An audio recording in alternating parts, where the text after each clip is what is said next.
L'anime débute avec notre protagoniste, Yuki Amano, courant éperdument pour sauver sa vie. Peu importe où il se précipite, sa camarade de classe Yuno arrive toujours avant lui. Il entre dans un ascenseur pour tenter de lui échapper, mais Yuno y apparaît également. Alors qu'elle s'approche de lui, Yuki, pris de panique, commence à se demander avec angoisse où tout a bien pu déraper. Nous faisons un bond d'une semaine en arrière. Yuki est un lycéen, totalement dépourvu de vie sociale, qui passe l'essentiel de son temps à observer minutieusement ce qui l'entoure et à consigner ses observations dans son journal intime. En plus de cela, il converse régulièrement avec deux de ses amis imaginaires. Le premier est Deus, qui est censé être un dieu gouvernant le temps et l'espace, et le second est Murmure, sa fidèle servante.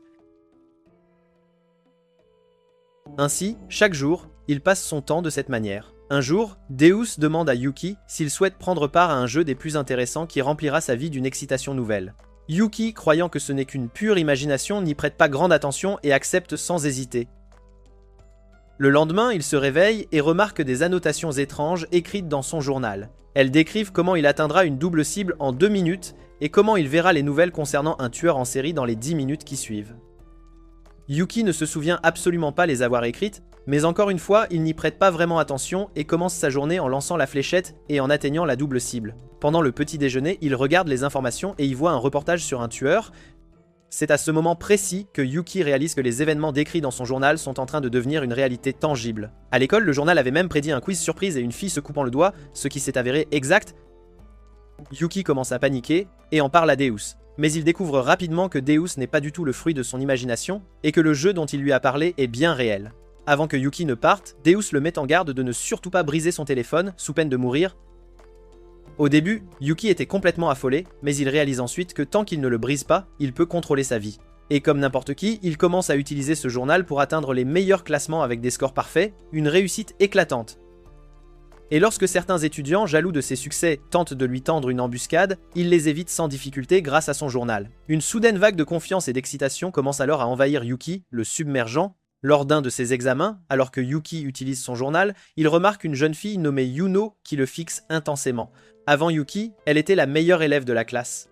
Alors Yuki commence à se demander si elle est également en colère contre lui pour lui avoir ravi la première place. Après la fin des cours, il est sous le choc de voir une poupée de Murmure posée sur son bureau. Juste à ce moment-là, un bruit statique se fait entendre et il vérifie son téléphone. Il y est notifié de sa mort imminente dans quelques minutes par un tueur en série. Yuki est complètement affolé, pris d'une peur panique. C'est alors que Yuno entre dans la classe et lui annonce qu'il va bientôt mourir. Yuki panique encore plus et se met à courir pour sauver sa vie. Quand elle le coince, il comprend enfin qu'elle aussi possède un journal. Pensant qu'elle est la tueuse en série, Yuki saisit sa fléchette pour l'attaquer. Mais soudain, Yuno l'embrasse tout simplement. Elle lui montre la personne qui se tient dehors, le véritable tueur, qui possède également un journal, tout comme eux.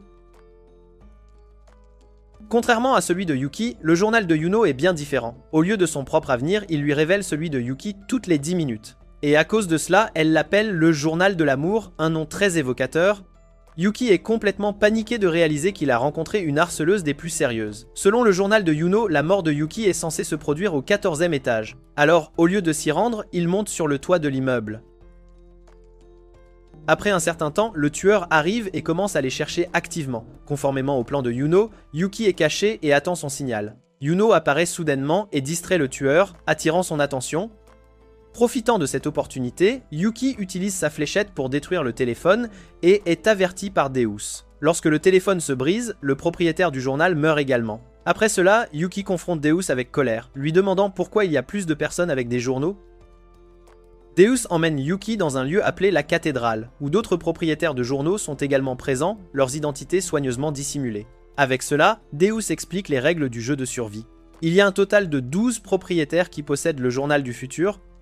Ils ont été numérotés de 1 à 12. Pour l'instant, nous savons que le premier est Yuki, la deuxième est Yuno, et le troisième était le tueur en série. Le journal lui-même montre l'avenir, mais sa caractéristique est basée sur ce que les propriétaires avaient l'habitude de consigner dans leurs journaux avant le début de ce jeu. Les prédictions ne sont absolument pas absolues, elles peuvent être modifiées selon les actions du propriétaire ou si un autre propriétaire entreprend une action différente.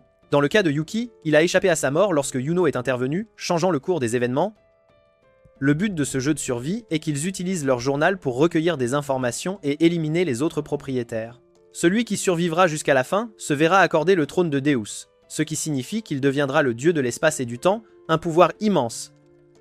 Après avoir pris connaissance des règles, tout le monde commence à partir. Mais certains d'entre eux sont impatients d'éliminer Yuki. Après tout, il est le seul à avoir échappé à la mort, et par conséquent, cela fait de lui la plus grande menace, un adversaire redoutable. Mais Yuno l'assure qu'elle le protégera, peu importe qui elle devra éliminer pour cela. Le lendemain à l'école, Yuki est inquiet de réaliser qu'il peut rencontrer n'importe quel propriétaire à tout moment, une menace constante. Après que tout le monde soit parti pour le cours de PE, une fille nommée Minae s'approche de Yuki. Elle lui révèle que le tueur en série était en fait son professeur principal, et c'est pourquoi il est absent aujourd'hui, une information troublante. Yuki est confus quant à son identité et la raison pour laquelle elle lui dit cela. Juste à ce moment-là, un bruit statique se fait entendre et la mort de Yuki est annoncée dans 3 heures. Yuno vient le protéger, mais Minae esquive et avant de sauter ne dit qu'un seul mot, Meurs. Soudain, des bombes commencent à exploser partout à travers l'étage. Heureusement, Yuki et Yuno sont tous deux sains et saufs. Yuno assure à Yuki qu'il n'a absolument pas à s'inquiéter de quoi que ce soit, car elle tuera cette femme, quoi qu'il arrive. Yuki est effrayé et se demande comment une personne peut parler de tuer avec une telle facilité. Mais au vu des circonstances, il n'a d'autre choix que d'utiliser Yuno pour échapper à sa mort imminente. Avec l'aide de leur journal, Yuno est facilement capable d'analyser quand et où la bombe va exploser, avec une précision déconcertante. À l'extérieur, Minae menace tout le monde de rester dans sa classe, sinon elle appuiera sur le bouton qui déclenchera toutes les bombes. De retour à l'école, Yuno est inquiète et se pose 2 questions importantes. Premièrement, pourquoi Minae n'a-t-elle pas tué Yuki quand elle en a eu l'occasion? Et deuxièmement, pourquoi la mort de Yuki est-elle toujours fixée à 14 et 4, malgré le fait qu'ils évitent les explosions? À l'extérieur, la police est arrivée et est prête à neutraliser Minae. Mais étrangement, le chef de la police, Kei, émet un ordre de ne pas la tuer. Il est également un détenteur de journal et, l'utilisant, il sait qu'au moment où le cœur de Minae s'arrêtera, toutes les bombes détonneront automatiquement. Un piège mortel. De retour à l'école, Yuno et Yuki retrouvent leurs camarades de classe, mais étrangement, ils sont tous deux capturés par ces derniers. Quelques minutes auparavant, Minae avait conclu un accord avec l'école. Si elle capturait Yuki et le lui livrait, elle désactiverait toutes les bombes. Une proposition dangereuse. Et c'est pourquoi Yuki est emmené vers elle. Son téléphone lui est retiré et gardé à distance. Partout sur le sol, il y a des mines terrestres. Avec presque tout étant fait, Minae menace tout le monde de rester dans sa classe, sinon la bombe se déclenchera et explosera, une menace sérieuse. Elle promet de les désactiver une fois qu'elle en aura fini avec Yuki. À l'intérieur de la classe, Yuno est en pleine panique. Elle est déterminée à protéger Yuki. Alors, sans se soucier de qui que ce soit, elle se libère et commence à courir vers lui, avec une détermination farouche.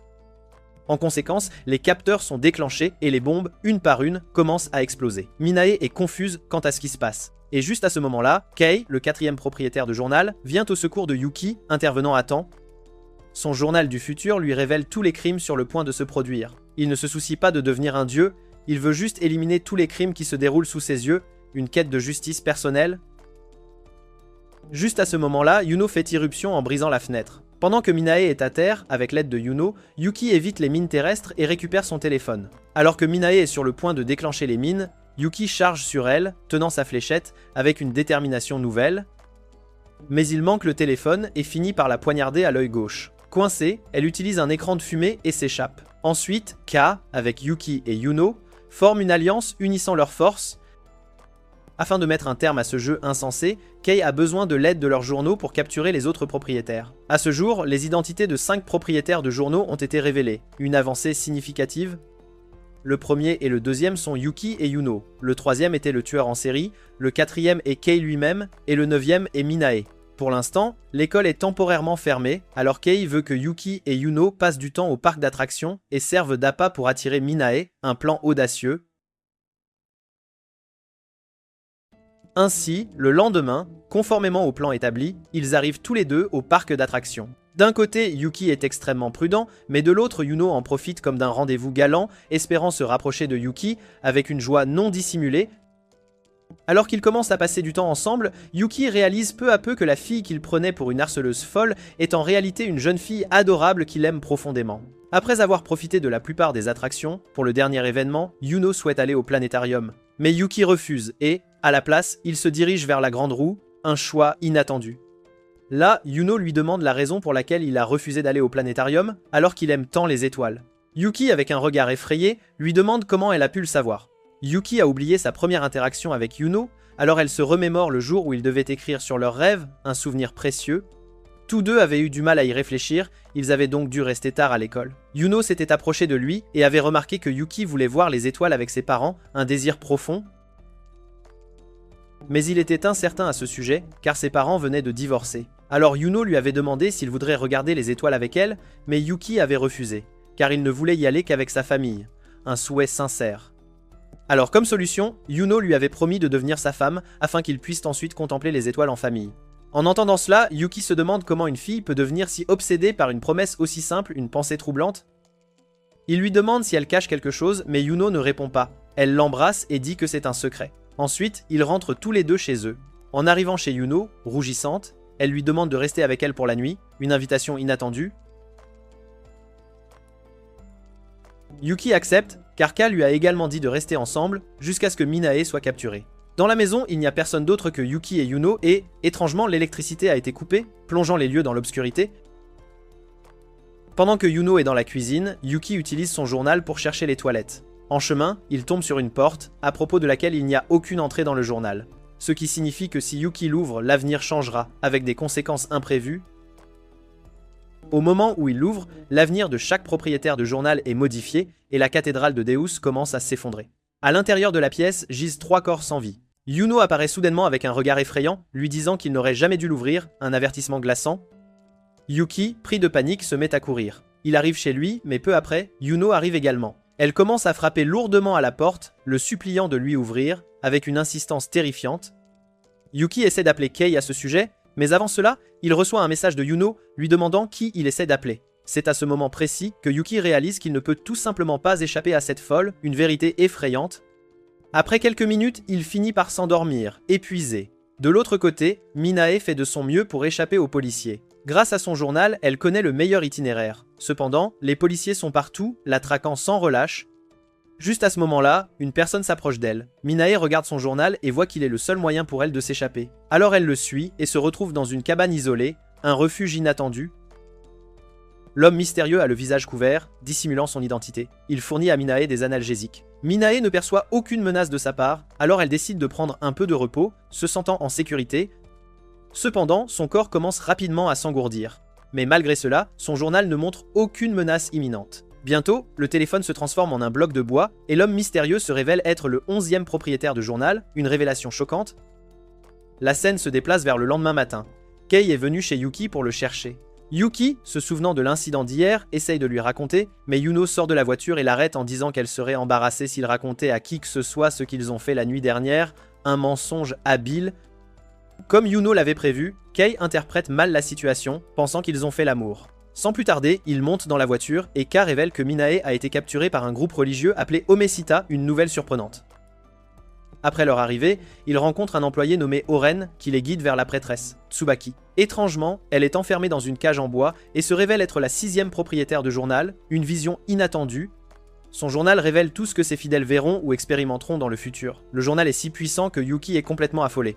Mais Tsubaki l'assure qu'elle n'est absolument pas intéressée à devenir une déesse, une affirmation surprenante. Elle n'est qu'une simple prêtresse qui souhaite aider ses fidèles. Minae est gardée en sous-sol et ils sont libres de la prendre, mais en échange, Tsubaki veut que Yuki passe la nuit avec elle, une demande étrange. Elle est informée de sa mort, qui aura lieu aujourd'hui. Et sachant que Yuki a échappé à la mort à 2 reprises, elle veut qu'il reste et l'aide à prévenir sa propre mort. Yuno est catégoriquement contre cette idée, s'y opposant fermement. Mais Kei décide que Yuki restera. Yuki n'a aucun signe de mort imminente, donc s'il peut rester et empêcher la mort de Tsubaki, alors c'est une situation gagnant-gagnant pour tout le monde. Après le départ de Kei, Tsubaki avertit Yuki de rester loin de Yuno, car elle détruira sa vie, une mise en garde sérieuse. Ce n'est pas écrit dans son journal, c'est simplement son intuition de femme, un pressentiment profond. Pendant qu'elle parle, Yuno devient furieuse de constater que Tsubaki la dénigre. Et maintenant, elle veut éliminer son existence, une colère grandissante. Soudain, le futon à l'intérieur de la cage commence à brûler, et de nombreux fidèles, dans un état hypnotisé, commencent à rentrer dans la pièce et à s'attaquer les uns les autres. Yuki essaie de sauver Tsubaki, mais Yuno l'arrête net, l'empêchant d'agir. Elle le prévient que c'est un piège et que s'il reste plus longtemps, il mourra. Mais Yuki refuse catégoriquement. Il ne fera pas confiance à quelqu'un qui cache des corps et n'hésite pas à tuer, une décision ferme. Il la traite de folle et se précipite pour aider Tsubaki. Heureusement, les gicleurs se mettent rapidement en marche. Et avec un seul cri de Tsubaki, les fidèles se libèrent de l'hypnotisme, retrouvant leurs esprits, Tsubaki remercie Yuki d'avoir essayé de l'aider. Elle ouvre son journal et, après une lecture attentive, découvre qu'un homme mystérieux qui se faisait passer pour son fidèle se cache dans le sanctuaire, une révélation inattendue. Yuno, armé d'une hache, s'approche de Tsubaki. Mais juste à ce moment-là, l'avenir de Yuki change, et il est sur le point de mourir dans 13 minutes, tué par les fidèles. Bientôt, les fidèles effondrés commencent à se relever, une menace renouvelée. Pour protéger Yuki, Yuno commence à les éliminer un par un, avec une efficacité redoutable. Elle lui tend la main et lui demande de choisir entre elle et la vie, ou Tsubaki et la mort. Yuki saisit simplement leurs deux mains et s'échappe, refusant de choisir. Kei, qui a réparé les gicleurs, est informé de la situation actuelle. Il leur dit de se diriger vers la porte principale où les renforts arriveront bientôt. Il les rejoindra après avoir trouvé Minae, une mission urgente. Dans le sous-sol du sanctuaire, Minae est ligotée. La personne qui se faisait passer pour le fidèle de Tsubaki est Hirosaka, le 12e propriétaire de journal. Tout comme il a hypnotisé Minae, en lui faisant croire qu'elle tenait son vrai téléphone, il est également celui qui a hypnotisé les fidèles, un manipulateur habile. Hirosaka sait que le seul moyen de vaincre le puissant journal de Tsubaki est de créer la confusion. Son journal le prévient de toute injustice sur le point de se produire dans le futur, une capacité précieuse. C'est similaire au journal de Kei. Mais au lieu de mémos écrits, ce sont des mémos vocaux. C'est parce que Hirosaka est aveugle, une particularité notable.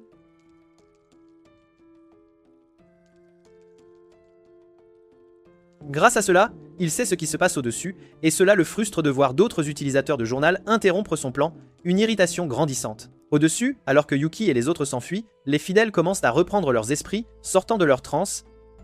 Tsubaki arrête Yuki et suggère d'éliminer l'intrus, mais Yuno en a assez.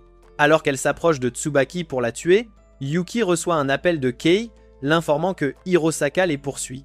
Une nouvelle alarmante. Il leur dit également qu'il est aveugle et qu'il a une ouïe très fine. Peu après, 5 personnes se présentant comme le 12e propriétaire de journal arrivent. Elles avertissent Yuki que Tsubaki est maléfique et que tout ce groupe religieux est une secte impliquée dans de nombreuses activités illégales, une révélation troublante. En tant que personne qui vise à rendre justice, Hirosaka va se sacrifier et éliminer Tsubaki à l'aide d'une bombe. Mais même après avoir entendu cela, et malgré l'insistance de Yuno pour que Yuki s'échappe, il ne les croit pas et n'est pas prêt à abandonner Tsubaki, une décision risquée. N'ayant pas d'autre choix, Yuno décide d'éliminer Hirosaka. Sachant qu'il a une ouïe très fine, elle crée une diversion. La personne qui réagit la première, elle l'élimine instantanément, avec une rapidité fulgurante. Après s'être débarrassé du corps, la bombe explose. Mais à ce moment-là, Yuno est épuisé. Hirosaka étant éliminé, Tsubaki révèle ses véritables intentions, montrant son vrai visage. Elle avait initialement prévu de se débarrasser de Yuki, Yuno et Kei d'un seul coup en utilisant Minae comme appât. Mais elle n'avait jamais imaginé que Hirosaka se déguiserait en son fidèle, une surprise totale. Elle révèle qu'elle n'a jamais été une prêtresse. Une confession choquante. Depuis son enfance, elle avait une mauvaise vue. Mais ses parents l'ont faite prêtresse et ont commencé à tromper les gens en leur faisant croire qu'elle avait des yeux divins qui voyaient l'avenir, une supercherie bien orchestrée.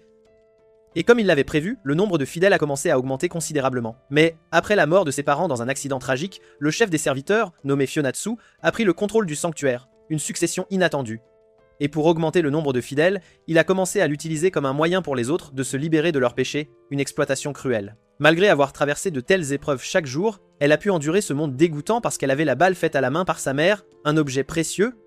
Cependant, un jour, la balle a tout simplement disparu, s'évanouissant dans la nature. Et maintenant, après tout ce qu'elle a traversé, elle deviendra la déesse et éliminera l'existence de ce monde, une vengeance terrible. Devant Yuno, elle embrasse Yuki pour la faire souffrir, un geste provocateur. Mais même après la mort de Hirosaka, Tsubaki est sous le choc de constater que sa propre mort est toujours en suspens, une prédiction persistante. Un par un, Yuno commence à éliminer les fidèles et inflige un énorme dommage au bras de Tsubaki avec une force implacable. Elle donne son téléphone à Yuki et le pousse en sécurité, le mettant hors de danger. Peu après, elle s'effondre épuisée. Sur le toit, Kei est avec Minae. Les renforts étant tenus à l'écart par les fidèles, il est dans une situation délicate, prise au piège. À l'intérieur du sanctuaire, Tsubaki a ligoté Yuno et prévoit de l'utiliser comme appât pour attirer Yuki. Yuki se cache actuellement et se réprimande d'avoir fait confiance à Tsubaki, regrettant amèrement son choix. Il réalise enfin que Yuno est celle en qui il aurait dû avoir confiance, même si elle est une fille possessive avec quelques secrets dangereux. Par-dessus tout, elle l'aime profondément, un amour inconditionnel. Juste à ce moment-là, une annonce est faite. Tsubaki menace Yuki de venir, sinon, Yuki subira la même expérience qu'elle a dû traverser. Yuki entend Yuno crier et n'est pas capable de le supporter, une douleur insoutenable. Il aperçoit une balle et soupçonne que c'est celle qui a été fabriquée par la mère de Tsubaki. Il la prend et se précipite pour protéger Yuno. Il lance la balle et comme prévu, Tsubaki, en voyant la balle faite à la main par sa mère après tant d'années, finit par être distraite à un moment de faiblesse. Profitant de cette opportunité, Yuki détruit son journal avec sa fléchette, mettant fin à son pouvoir. Avec cela, Tsubaki meurt, son destin scellé. Bientôt, la police entre dans le sanctuaire et commence à gérer la situation, rétablissant l'ordre. Sur le chemin du retour, Yuki regarde Yuno et se demande « Qu'est-ce que cette fille exactement ?» Elle vit dans une maison avec des corps sans vie, mais elle est tellement obsédée par lui qu'elle fera tout pour le protéger, un mystère déroutant. Il n'a pas pu résister et l'a embrassé tendrement. De l'autre côté, étonnamment, Minae n'est pas arrêtée parce que Kei a conclu un accord secret avec elle, une entente inattendue. Une semaine plus tard, après avoir récupéré sa mère à l'aéroport, Yuki est en route pour la maison, le cœur léger. La mère de Yuki s'appelle Ria, une programmeuse qui travaille à l'étranger. La plupart du temps, elle est à l'étranger, mais occasionnellement, elle vient rendre visite à Yuki, comme aujourd'hui. En arrivant, il remarque que la vitre de la fenêtre est brisée, un signe inquiétant. Yuki vérifie son journal et entre immédiatement pour réprimander Yuno. Yuno, après avoir lu son journal, savait que la mère de Yuki arrivait. Alors, pour l'impressionner, elle a nettoyé la maison et préparé le dîner, avec beaucoup d'efforts. Ria la trouve incroyablement mignonne et interprète mal la situation, pensant qu'elle est la petite amie de Yuki. En mangeant le plat, Ria est tellement émerveillée par le goût qu'elle demande à Yuno d'épouser son fils, une proposition audacieuse. En entendant cela, Yuno ne pouvait être plus heureuse, rayonnante de joie. Après le dîner, Ria partage que le fils de son ami, Hojo, viendra demain et vivra avec eux pendant quelques jours. Les parents de Hojo étaient des fidèles de Tsubaki, qui sont morts lors de l'incident d'Omekada, une tragédie. La police n'a pas révélé au public ce qui s'est exactement passé et a classé l'incident comme un suicide collectif. Il se fait tard, alors Ria insiste pour que Yuno passe la nuit ici, une invitation chaleureuse. Yuno accepte, et pendant qu'elle prend son bain, à l'étage, Ria prépare le lit. Avant de partir, elle taquine Yuki et lui dit « Pas de bébé avant le mariage, hein !»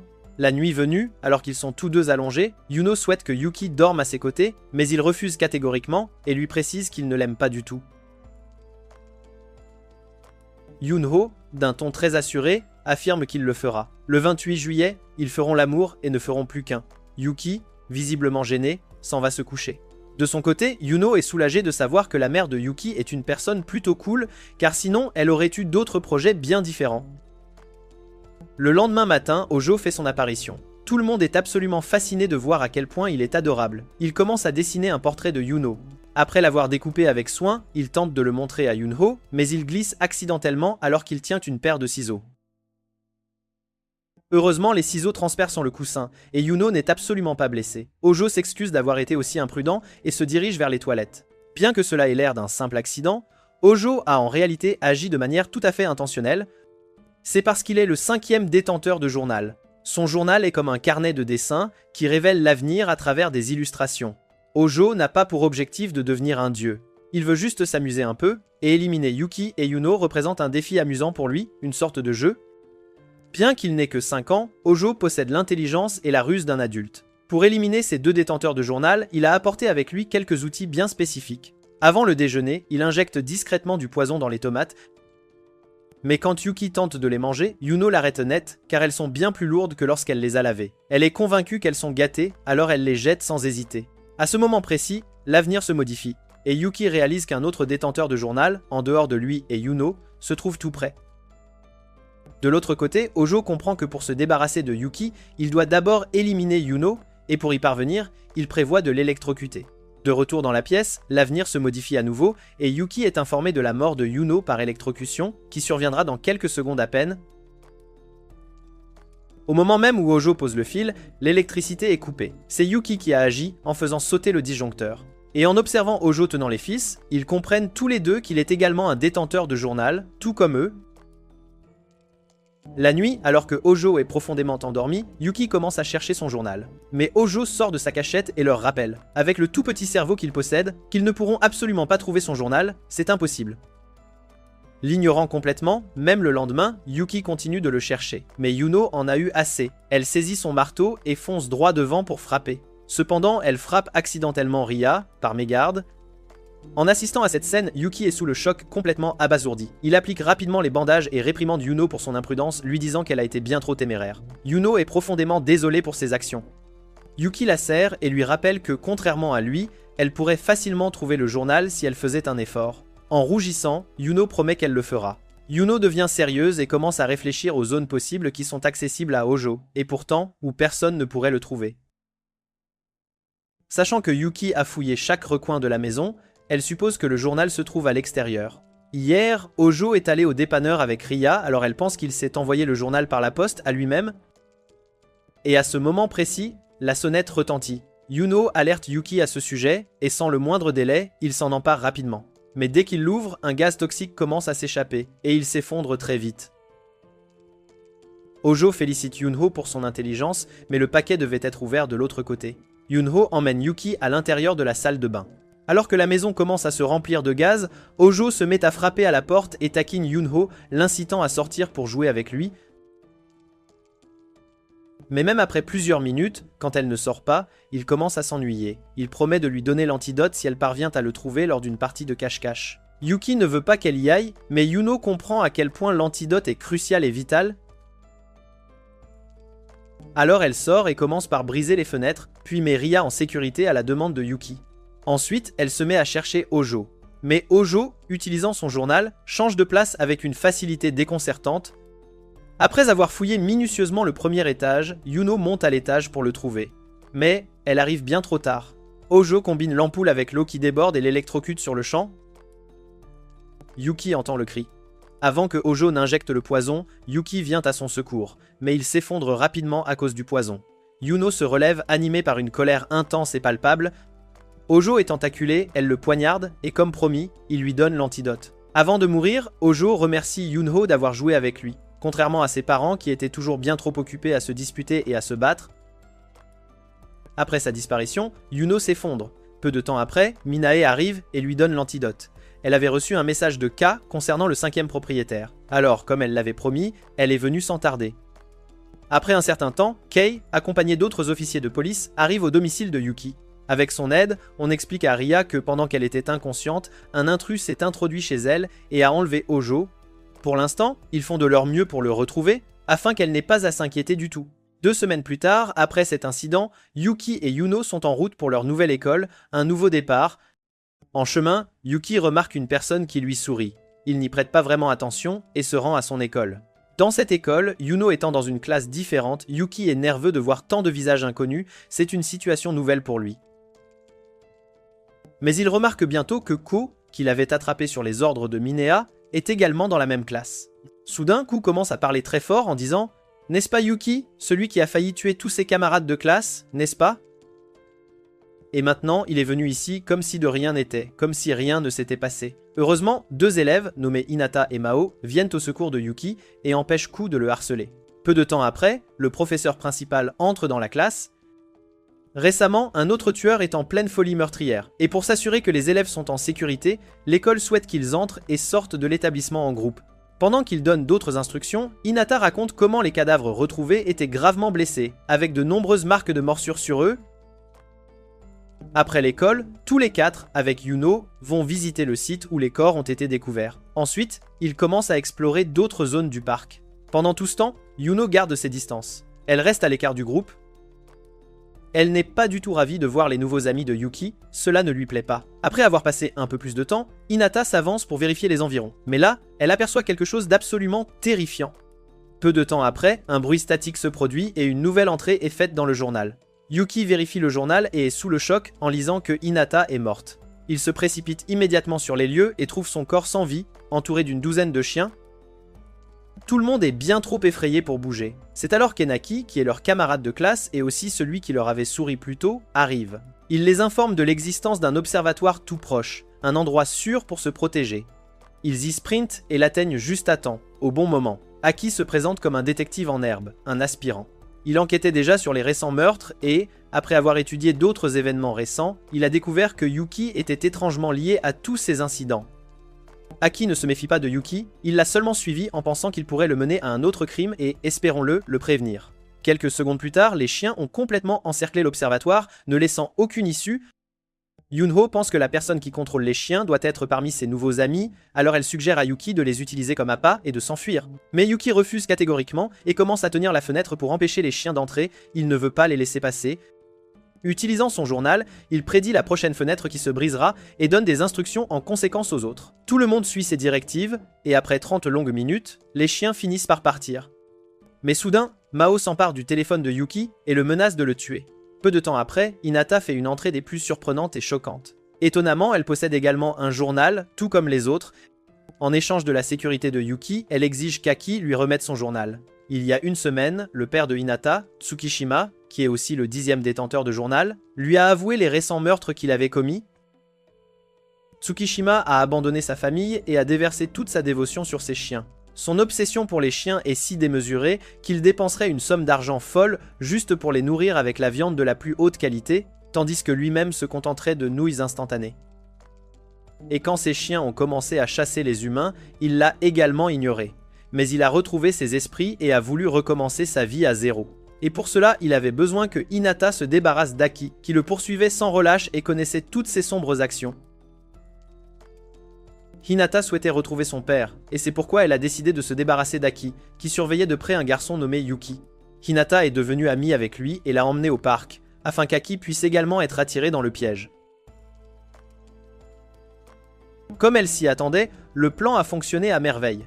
Hinata exige le journal d'Aki, menaçant de tuer Yuki. Mais Aki ne veut pas que quiconque soit blessé, alors il propose de jouer à pile ou face, une décision risquée. Si Hinata gagne, elle obtient le journal. Mais s'il gagne, Yuki est libéré. Hinata trouve cela un peu nul, mais elle accepte car elle possède le journal de Yuki. Cependant, elle commence à devenir un peu méfiante quant à la raison pour laquelle Aki joue un tel jeu alors qu'il est censé perdre, c'est étrange. Hinata essaie d'être créative quand Aki lance la pièce. Bien que le journal indique gauche, elle choisit droite. Et à ce moment précis, un bruit statique se fait entendre et l'avenir se modifie, changeant le cours des choses. À la grande surprise de Hinata, la réponse était bien gauche seulement. Maintenant, comme promis, elle libère Yuki mais garde son journal car elle veut une autre manche. De l'autre côté, Yuno est méfiante quant à la raison pour laquelle le téléphone de tout le monde a fait un bruit statique, sauf celui d'Aki. Elle le pousse au sol et remarque que son téléphone est juste un modèle normal, tout à fait ordinaire. Il est révélé qu'Aki n'est pas un détenteur de journal. Il a suggéré le jeu en espérant gagner par pure chance. Et maintenant, sachant cela, Yuno est encore plus furieuse car il risquait la vie de Yuki. C'est inacceptable. Aki se relève. Il veut continuer le jeu et récupérer le journal de Yuki. Avant de commencer, Aki partage son plan avec Yuno. Yuno accepte de le suivre, mais elle ne lui fait toujours pas entièrement confiance. Elle reste méfiante. Aki l'assure qu'il ne risquera pas la vie de Yuki, car son amour pour lui est bien plus que de l'amitié. C'est un sentiment profond. Yuno est tout simplement sans voix, complètement sidéré. Bientôt, le jeu final commence. Cette fois, c'est au tour de Hinata de lancer la pièce.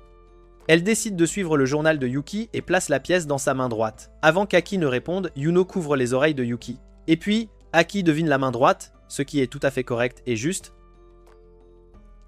Et après que Yuno retire ses mains, Aki ment à Yuki en lui disant qu'il a choisi la gauche, ce qui est faux. Après avoir dit cela, Yuno assomme Yuki. Hinata est sous le choc de réaliser qu'elle vient de perdre. C'est une défaite inattendue. La raison pour laquelle Aki a gagné est que le journal de Yuki ne prédit que ce qu'il verra et croira. Donc, même si c'est un mensonge, tant que Yuki croit que c'est vrai, le journal montrera également la même chose. C'est une particularité. Soudain, Mao sort son couteau pour attaquer, mais Yuno se précipite rapidement et la poignarde. Hinata pousse Yuno et fait tomber le téléphone de Yuki. Pendant qu'elle pleure la blessure de Mao, tout le monde s'échappe, profitant de la confusion. Mais elle se relève vite et utilise la capacité de son journal pour ordonner aux chiens d'attaquer. Yuki est informé de la mort de tout le monde. Aki prévoit que lui, Ko et Yuno distrairont les chiens, tandis que Yuki profitera de cette occasion pour s'occuper de Hinata. Tout le monde est d'accord, mais Yuno, au lieu de suivre le plan, commence à suivre Yuki. Elle suggère d'utiliser Ko et Aki comme appât pour s'échapper. Mais Yuki ne veut pas risquer la vie de ses amis, il refuse de les mettre en danger. Il sait que malgré ce qui s'est passé, Hinata avait la possibilité de ne pas jouer le jeu et de l'utiliser comme otage. Mais malgré tout, elle a joué et a tenu sa promesse, c'est un fait important. Yuki sait que Hinata n'est pas mauvaise, c'est son père qui l'est. N'ayant pas d'autre choix, Yuno s'avance et menace de tuer Hinata. Yuki, pris de panique, lui demande la raison pour laquelle elle essaie de l'empêcher de se faire des amis, il est perplexe. La raison pour laquelle Yuno agit ainsi est qu'elle ne veut pas que quiconque s'approche de Yuki, de peur qu'on ne le lui enlève. Yuki peut voir que les choses deviendraient très laides s'il ne faisait absolument rien pour arranger la situation. Alors, comme solution, il ment en disant que personne ne le lui enlèvera parce qu'il l'aime et veut être son petit ami. Yuno lâche le couteau et commence à rougir, visiblement ému par ces mots. Yuki demande à Yuno qu'en tant que petit ami, il souhaite qu'elle les accepte comme ses amis. Yuno accepte joyeusement. Heureusement, la situation est sous contrôle. Mais Yuki comprend qu'il a fait quelque chose qui ne pourra jamais être annulé ou repris. Hinata se met à pleurer et s'excuse auprès de son père de l'avoir déçu. Tsukishima la calme et lui dit que ce n'est pas grave. Il est un mauvais père qui essaye d'échapper à ses actions en faisant porter le fardeau sur sa fille innocente. C'est une triste réalité. Il veut se repentir de ses péchés et dit à Hinata de rester heureuse. Ensuite, un coup de feu retentit bruyamment et tout le monde en conclut que Tsukishima s'est ôté la vie, mettant fin à ses jours. Mais en réalité, c'est Kei qui l'a tué. La scène se déplace vers une cabane inconnue où Manet travaille sur ses bombes. Il y a quelques mois, lorsque le jeu a commencé, Manet a eu une rencontre avec le 3e détenteur de journal, un événement marquant. Mais à cause de son armure, ses balles et ses bombes étaient totalement inefficaces. N'ayant pas d'autre choix, elle s'est échappée, mais pendant sa fuite, elle a fini par se blesser à la jambe. C'est là qu'elle rencontre un officier de police nommé Nishijima, qui enquêtait sur le tueur en série. En voyant Mene, qui est une criminelle recherchée, il l'arrête immédiatement et se cache à l'intérieur d'un bâtiment abandonné pour éviter le tueur en série. Mine doit faire pipi, mais Nishijima refuse de déverrouiller les menottes et l'accompagne, restant vigilant. Pendant qu'elle le fait, Min est bien trop embarrassée, c'est une situation très gênante pour elle. Quand elle a fini, elle essaie d'utiliser la chasse d'eau, mais elle est bloquée et elle finit par utiliser sa force, ce qui la brise et la trempe complètement dans l'eau. Nishijima la remarque tremblante de froid, alors il choisit une robe pour qu'elle la porte. Au début, Mene refuse catégoriquement, mais après beaucoup de persuasion et d'insistance, elle finit par accepter.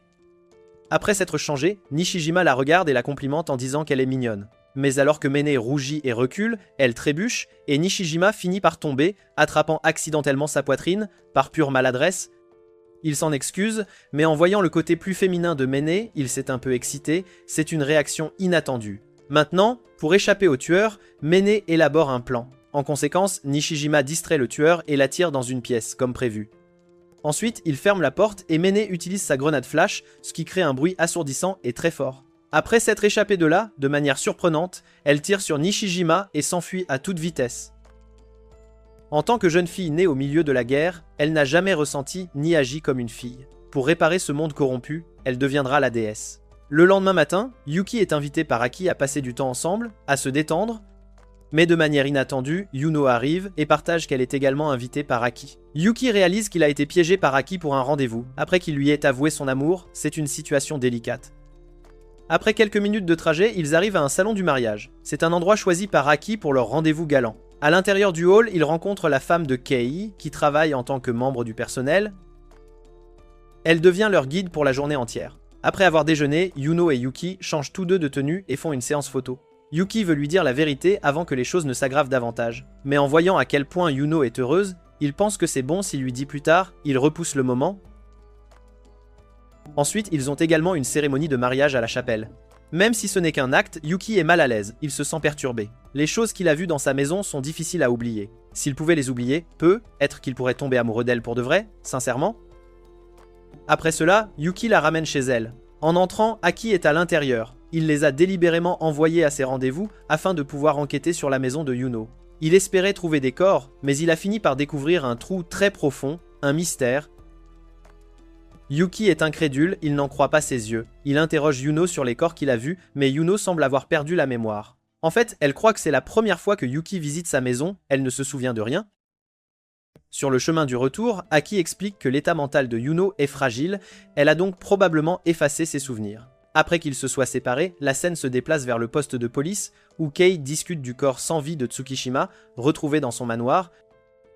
Étonnamment, les deux suspects sont Yuno et Yuki, et ils donnent l'ordre de les arrêter dans les 24 heures. L'accord secret conclu par Kei et Nene était qu'ils l'aideraient en lui donnant des informations sur la police afin qu'elle puisse leur échapper, et en retour, ils voulaient qu'elle vise à devenir une déesse. Yuki n'essaie pas de devenir un dieu, donc pour Kei, Mene est la bonne personne car elle a traversé un passé tragique et comprend l'importance d'un monde sans guerre, un monde de paix. La scène se déplace vers Yuki qui marche et s'interroge sur ce qu'il a vu chez Yuno, c'est troublant. Mais soudain, il est encerclé par Nishijima et d'autres officiers. Il est emmené au poste et bientôt Yuno le rejoint également. Kei, tout en regardant son journal, dit à Nishijima d'amener d'abord Yuki dans les 5 minutes, sans tarder. De retour à l'extérieur, voyant que Yuki est nerveux, Yuno promet de le protéger, même si elle doit se débarrasser de tout le monde dans ce poste de police, c'est une promesse sérieuse. Après 5 minutes, Yuki est appelé à l'intérieur de la pièce. Kei demande si lui ou Yuno ont tué Sakishima, car ils ont été aperçus près de son manoir ce jour-là. Yuki refuse immédiatement, niant toute implication. Kei l'assure qu'il le savait déjà. En tant que chef de police, il devait l'interroger, puisqu'ils étaient des suspects potentiels. Yuki est ravi de l'entendre, mais étrangement, Kei le force à jouer à la roulette russe, un jeu mortel. Dehors, Yuno reçoit une nouvelle entrée dans son journal. Même après avoir été libéré de tout soupçon, Kei a gardé Yuki à l'intérieur de la pièce pendant 10 minutes supplémentaires. Yunho perd son sang-froid et, tout en portant un extincteur, elle se dirige vers la salle d'interrogatoire. À l'intérieur de la pièce, Kei a tiré 4 coups de feu, et tous les barilets étaient vides, sans aucune balle. Avec seulement 2 balles restantes, il pointe l'arme sur Yuki. Mais avant qu'il ne puisse appuyer sur la gâchette, Yuno entre et tire sur Kei à plusieurs reprises. Nishijima, blessé, arrive, mais alors que Yuno est sur le point de lui tirer dessus, Yuki l'arrête net. Yuno reprend ses esprits et est heureuse de savoir qu'elle a protégé Yuki. En prenant Nishijima en otage, il s'échappe. Kei est toujours en vie, il n'a perdu qu'une oreille, et son gilet pare-balles a arrêté la plupart des balles, le sauvant. Mais maintenant, Yunho est accusé d'agression et de tentative de meurtre. Et comme il s'y attendait, toutes les entrées la concernant commencent à apparaître dans son journal du futur. Yuno et Yuki sont poursuivis par la police, sans répit, mais quand l'un des policiers tire un coup de semonce, Yuki panique complètement et, pris de terreur, finit par tirer sur le policier. K en est informé. Tout se déroule exactement selon son plan, c'est une situation calculée. Son journal ne montre que les entrées concernant les criminels. Alors maintenant, en créant une telle situation, il peut garder une trace des deux. Il donne l'ordre de les arrêter, et s'ils résistent, les officiers sont libres de tirer, sans hésitation. Yuki est informé de sa mort et de celle de Yuno par K. Ils arrivent sur le toit, Yuno l'embrasse et tous deux sautent. Ils atterrissent en toute sécurité sur le camion et parviennent à s'échapper, loin de tout danger. Mais dès le lendemain, ils deviennent des personnes recherchées et la police commence à les traquer activement. Ils se cachent à l'intérieur d'un entrepôt et n'ont rien mangé depuis le matin. Bientôt, ils remarquent que la femme de Kei se dirige vers l'hôpital. Yuki devient curieux et commence à la suivre. En chemin, une bombe explose soudainement. Minae apparaît et prend Yuki en otage, mais il se trompe de bouton et une bombe explose de manière incorrecte, ce qui les coince et les bloque. Utilisant une échelle, alors que Yuki commence à traverser, Minae l'arrête. Elle réalise qu'elle ne s'échappera pas vivante si les choses continuent ainsi, alors elle décide de former une alliance avec eux, c'est sa seule option. En échange de sa fuite en toute sécurité, elle leur révélera la raison pour laquelle K les a trahis. Mais à ce moment précis, elle reçoit un appel de K. Grâce à son journal, il sait exactement ce qui est en train de se passer. Alors, avant qu'il n'arrive à l'hôpital, il dit à Minae de ne pas les laisser s'échapper. Mais elle refuse et raccroche le téléphone. Bientôt, elle reçoit également une entrée de mort. Après avoir traversé l'échelle, ils entrent dans une pièce où se trouve la femme de K et leur fils. Il est en phase terminale, avec seulement 3 mois à vivre. En plus de vouloir que Minette devienne la déesse, K voulait aussi qu'elle guérisse la maladie de son fils. Mais maintenant qu'il en veut à sa vie, Minae les utilisera comme otages et détruira son journal. C'est une décision radicale. Peu de temps après, la police encercle complètement l'hôpital.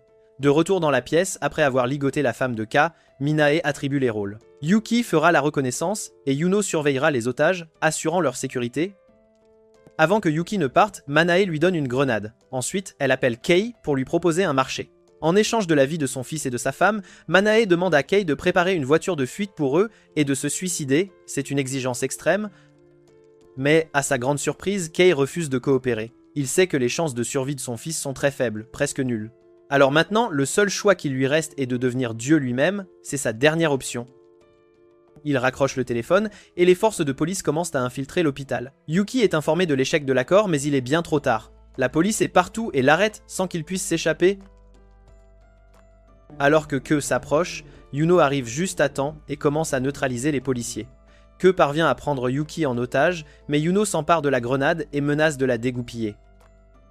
Kei libère Yuki et intime à Yuno de lâcher la grenade, mais elle la dégoupille et se précipite vers lui. Pendant ce temps, Minae, de son côté, place une bombe à retardement dans une autre pièce. Après s'être échappée par la fenêtre, elle rencontre une fois de plus Nishijima. Tous deux paniquent complètement. Nishijima la saisit, mais à ce moment précis, une lumière jaillit. La grenade que Min avait donnée à Yuki était une grenade flash, donc heureusement, tout le monde est sain et sauf. Cependant, peu après, la bombe à retardement explose, et Yuki, avec les autres, s'effondre. En se réveillant, Yuki parvient à saisir une arme, mais Kei prend Yunho en otage. Yuki, pris de panique, consulte son journal et découvre que s'il tire, il manquera sa cible et Yuno mourra. Yuno voit l'avenir et insiste pour qu'il tire. Si mourir est pour le bien de Yuki et par sa main, elle en est plus qu'heureuse. Même si elle savait qu'il avait menti sur le fait de l'aimer comme petit ami, le souvenir qu'il partageait était amplement suffisant. Leur photo de mariage tombe. Yuki la regarde et se remémore les moments qu'ils ont partagés tous les deux. Il dit à Yuno qu'ils vont tous les deux vivre et se marier. Alors que Yuki cesse de paniquer et retrouve son calme, l'avenir commence à se modifier. Il appuie sur la gâchette et la balle atteint Kei. Kei est désespéré de devenir Dieu. Alors qu'il lève son couteau pour attaquer Yuno, Nishijima et Mene arrivent sur les lieux. Nishijima avait entendu l'enregistrement vocal du plan de Kei pour piéger Yuno et Yuki. Kei regarde son journal et accepte son destin. Ignorant que son fils et sa femme sont sains et saufs, il brise joyeusement son téléphone et, avant de disparaître, s'excuse auprès de Yuki. La scène se déplace vers une autre dimension où Deus est en colère contre Murmure parce qu'elle a altéré l'avenir. Kei était censé apprendre la maladie de son fils bien plus tard, et par conséquent, son affrontement avec Yuki devait également avoir lieu plus tard. Mais parce que la vie de Deus allait bientôt prendre fin, Murmure a précipité les choses, afin que le prochain dieu puisse être choisi rapidement. Deus n'est pas satisfait et avertit Murmure de ne plus jamais interrompre le jeu. Le lendemain, Yuno et Yuki sont libérés de toutes les accusations. Heureusement, le policier que Yuki avait blessé par balle a survécu et, grâce à l'enregistrement vocal, Nishijima a pu s'occuper de l'affaire. Min s'est encore échappé, mais il semble que, pour un temps, ils puissent tous deux partager des moments en couple. Yuki, accompagné de Yuno, se rend à la montagne pour observer les étoiles, comme il l'avait promis. Pendant qu'il va aux toilettes, Aki lui envoie un message. Mais comme le téléphone de Yuki est avec Yuno, c'est elle qui le lit. Dans ce message, Aki avertit Yuki de rester à l'écart de Yuno à tout prix. En lisant cela, Yuno est furieuse et supprime le message. Après avoir voyagé pendant 1 heure en bus, ils arrivent à destination et se reposent un instant. Yuno prend un cola et le donne à Yuki.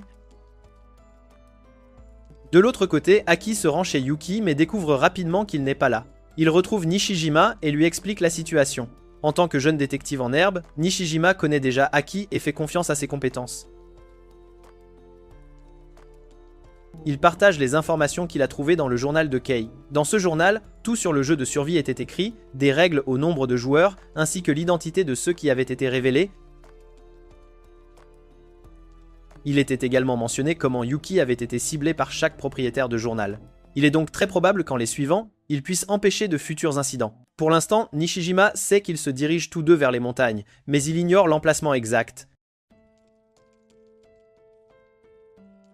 Après avoir réfléchi à l'itinéraire du bus qu'ils ont pris et au processus de pensée de Yuno, Aki obtient un indice sur l'endroit où il pourrait se trouver. Ainsi, le lendemain, avec d'autres, il retrouve Nishijima dans la ville où il soupçonne qu'il se cache. Là, Nishijima se présente comme policier et explique que Yuki est actuellement retenu par Yuno. Tout le monde, d'un ton inquiet, demande la raison pour laquelle elle ferait cela. Nishijima ne révèle pas tout. Il leur dit que c'est une intuition d'Aki après qu'il soit allé enquêter chez Yuno, il sollicite leur aide pour les retrouver, car s'il utilise la police, Yuno sera alerté et s'enfuira. Bientôt, ils commencent à fouiller la ville. La raison pour laquelle Aki a choisi cette ville est que, selon l'itinéraire emprunté par Yuno et Yuki, cette ville est abandonnée. Il est donc plus facile pour Yuno de cacher Yuki sans laisser de témoins. Mais comme ils ont besoin d'eau et d'électricité, ils doivent seulement trouver des hôtels qui en disposent encore. Alors que tout le monde commence à chercher de tels hôtels, ils tombent sur des pièges installés aléatoirement par Yuno. Aki reçoit un appel de Nishijima concernant un hôtel appartenant à la famille de Yuno. De l'autre côté, Hinata reçoit un email de Yuki lui demandant de l'aider. Elle reçoit l'emplacement et s'y dirige immédiatement. Mao retrouve Aki et lui raconte ce qui s'est passé. Aki est méfiant car quoi que Yuki écrive, Yuno le découvrira grâce à son journal. Il pense donc que c'est un piège et qu'Hinata est en danger. Mais à ce moment-là, Mao reçoit un message d'Hinata disant qu'elle a trouvé Yuki. Aki reste méfiant, mais il ne peut pas non plus rester les bras croisés. Ainsi, après être arrivé à l'hôtel, il trouve une chambre où Yuki est ligoté. Aki essaye de l'appeler, mais Yuki ne répond pas. Pensant qu'il pourrait être inconscient, il entre dans la pièce avec Mao, laissant Ko derrière au cas où quelque chose tournerait mal. En entrant dans la pièce, il découvre rapidement que c'est un mannequin. Et alors que Ko entre également dans la pièce, la porte se referme. Bientôt, la pièce commence à se remplir de gaz. La scène se déplace vers une pièce où Yuki est retenu. Même si ses yeux sont ouverts, il n'a aucune réaction. Yuno a choisi cet hôtel parce qu'il appartient à son père, ce qui signifie qu'elle y a un accès complet. D'ici, elle peut surveiller les propriétaires de journaux et la police s'ils les attaquent. Ici, elle est prête à passer toute leur vie ensemble. C'est alors qu'Aki regarde la caméra et dit à Yuno qu'il connaît les 2 crânes qu'elle a apportés avec elle. Aki est retournée chez elle et a découvert les restes humains de 3 corps à l'intérieur du trou. Étonnamment, 2 d'entre eux n'avaient pas de crâne. Yuno devient furieuse et crie sur Aki pour avoir réveillé ses parents. Aki l'assure qu'il leur a donné une sépulture décente, mais il est curieux au sujet du 3e corps. Aki menace Yuno de libérer tout le monde, sinon il informera la police. Yuno est amusé d'entendre cela et coupe l'appel. Et maintenant, le gaz commence à se répandre plus rapidement qu'avant. Ko panique complètement. Après les récents événements, tout comme Yuki, il avait également commencé à tenir un journal. Maintenant, en voyant sa mort approcher, il commence à écrire son dernier message. Mais étrangement, le journal se met à jour et l'accueille comme le 8e propriétaire de journal. En le lisant, il découvre le moyen de se libérer de cette pièce. Alors qu'ils suivent les instructions du journal, l'avenir des journaux de Yuno et Yuki commence également à changer. Alors que Yuno le prend pour le lire, Ko fait irruption dans la pièce. Yuki commence bientôt à reprendre ses esprits, mais il n'a toujours pas la force de parler. Il commence à se souvenir comment il a atterri ici. Après avoir bu le cola que Yuno lui avait donné, il est tombé inconscient. Et après avoir retrouvé sa conscience, il a essayé de s'échapper, mais avec Yuno ici, il ne pouvait tout simplement pas. De retour au présent, Ko dit à Yuno de libérer tout le monde, car selon son journal, il va y réussir. Étrangement, Yuno accepte facilement de le faire. Elle lui lance la clé du panneau de commande, et Ko l'utilise pour déverrouiller la pièce où Maki et Mao sont piégés. Mais alors qu'il se retourne, Yuno tire avec l'arbalète. Alors qu'elle s'approche pour le tuer, une nouvelle entrée est faite et elle remarque bientôt que Yuki est libéré. Yuki reprend l'arbalète et la gifle. Puisque le journal de Yuki ne raconte que ce que Yuki fait, il a fait en sorte qu'Hinata donne un coup de pied dans la clé que Yuki avait laissé tomber et se libère. Alors que Yuki commence à délier Hinata, il est informé de l'arrivée de 3 propriétaires de journaux en route vers cet hôtel. Sans plus attendre, il retrouve Aki et Mao. Yuno supplie Yuki de ne pas la laisser seule car elle ne peut pas vivre sans lui. Mais Yuki lui lance un regard furieux et quitte l'hôtel. Nishijima vient les chercher. En chemin, une voiture passe, à bord de laquelle se trouvent les 3 propriétaires de journaux. Ils remarquent Yuki mais ne font toujours pas demi-tour. De retour à l'hôtel, Yuno se prépare et part protéger Yuki. Le lendemain, Yuki retrouve les autres et partage les informations après la réunion d'hier avec Deus. Il a été révélé que le 8e propriétaire de journal peut créer plusieurs propriétaires subsidiaires en utilisant un serveur. Et puisqu'il n'y a qu'un seul vrai journal, détruire un journal subsidiaire n'entraîne pas leur mort. C'est alors que Yuki est informé de l'arrivée d'autres propriétaires de journaux chez lui dans 3 jours. Pendant qu'Aki et les autres élaborent un plan, Yuki doit rester à la maison et communiquer par radio. La nuit, beaucoup de bruit provient de la cuisine, alors avec prudence, Yuki va vérifier. Il est soulagé de savoir que c'est sa mère et non Yuno. Ria est rentrée à la maison pour rester quelques jours. Alors qu'ils commencent à dîner, Yuki trouve étrange de voir qu'il y a trop de nourriture pour 2 personnes. Ria lui dit que c'était aussi pour Yuno, mais après avoir préparé le dîner, elle est partie. Yuki est terrifié. 2 jours plus tard, Yuki est emmené chez Ko, sous protection policière. En entrant dans la maison, tout le monde est stupéfait de voir à quel point elle est immense. La raison pour laquelle Aki a choisi cet endroit est qu'il dispose d'une antenne relais. Ce qui signifie que si elle est désactivée, les 3 propriétaires subsidiaires ne pourront plus utiliser le journal car ils perdront leur connexion avec le serveur et il sera alors plus facile de les neutraliser. Les heures passent et finalement, la police signale que les 3 cibles ont pénétré dans le manoir. Soudain, la lumière est coupée et la télécommande pour contrôler l'antenne relais ne fonctionne plus. Voyant le plan s'effondrer, Yuki commence à paniquer, se demandant comment quelqu'un a pu connaître leur plan. Mais il remarque bientôt que c'est Yunho qui est revenu. Yuno a coupé l'électricité afin que seule elle puisse protéger Yuki. Sans autre choix, Aki invite Yuno à monter. Après l'avoir ligoté avec Ko, il va désactiver l'antenne relais. Bientôt, les deux propriétaires de journaux nommés Maru et Ai entrent. Maru est très doué au combat et neutralise facilement Nishijima. Et parce que son journal prédit le prochain mouvement de son adversaire, il a un énorme avantage. Réalisant qu'ils n'ont aucune chance de gagner au combat, tout le monde se cache jusqu'à ce que l'antenne relais soit désactivée. Mais avec le journal d'Ai, elle obtient facilement la localisation de toute personne avec qui elle flirtera à l'avenir. Alors ils se rendent rapidement à leur emplacement et neutralisent Mao et Hinata. Yuno pousse Yuki et ferme rapidement la porte. Avant qu'il ne brise la porte, elle demande à Yuki de la détacher, mais Yuki refuse. Après qu'il ait vraiment voulu l'épouser, Yuno l'a enfermée et a trahi ses sentiments. Bientôt, Maru brise la porte, cependant, Aki a désactivé la tour, donc les journaux de Maru et Ai sont déconnectés. Mais malgré cela, ils commencent à rire car ils sont aussi les 7e propriétaires de journaux. Yuno dit à Yuki qu'elle l'aime vraiment et promet qu'elle ne l'enfermera plus jamais. Yuki détache enfin la corde, et avec elle, Yuno s'empare du couteau. Maru et Ai sont amants, donc leur journal montre l'avenir de l'un et de l'autre. Ce qui signifie que cette bataille est pour voir dont l'amour est le plus fort. Ai lance son couteau, mais Yuno le bloque facilement. Et alors que Yuki la félicite pour cela, Yuno s'excite et continue de bloquer chaque couteau. Une fois tous les couteaux épuisés, Maru et Ai se retirent et emmènent Mo et Hinata dehors pour soigner leurs blessures. Soudain, toute la maison commence à s'embraser. Ensuite, ils entrent dans la maison. De l'autre côté, alors que Yuki s'échappe, il clarifie à Yuno qu'il ne lui fait toujours pas confiance. Mais Yuno ne s'en soucie pas, car tant qu'elle peut être utile, cela suffit à la rendre heureuse. Tout ce que Yuki a à faire est de lui donner un ordre, et elle le fera pour lui. Bientôt, il rencontre Ai et Maru. Yuno les charge, mais face à leur coordination, Yuno est neutralisé. Maru est furieux de voir qu'au lieu de protéger Yuno, c'est Yuki qui est protégé malgré le fait qu'il soit un homme. Il prend son téléphone et demande furieusement quel genre d'amour c'est.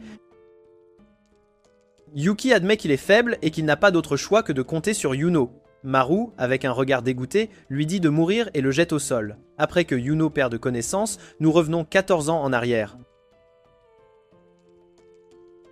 Dans la tour Sakurami, Ai avait été abandonnée par ses parents. Elle a attendu des heures, mais personne n'est venu. Ce jour-là, elle a rencontré Maru, qui était également orphelin. En grandissant, peu importe où Maru allait, Ai restait toujours près de lui.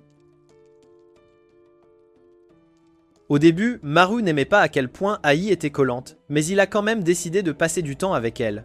Au fil du temps, Ai finit par tomber amoureuse de lui mais ne se confesse pas et s'accroche à son amour à sens unique. Cependant, à l'école, certaines filles commencent à croire qu'Ai et Maru sortent ensemble. Et le fait qu'Ai fasse semblant d'être la fille la plus malchanceuse, malgré le fait d'avoir un petit ami, les a rendues jalouses et en colère.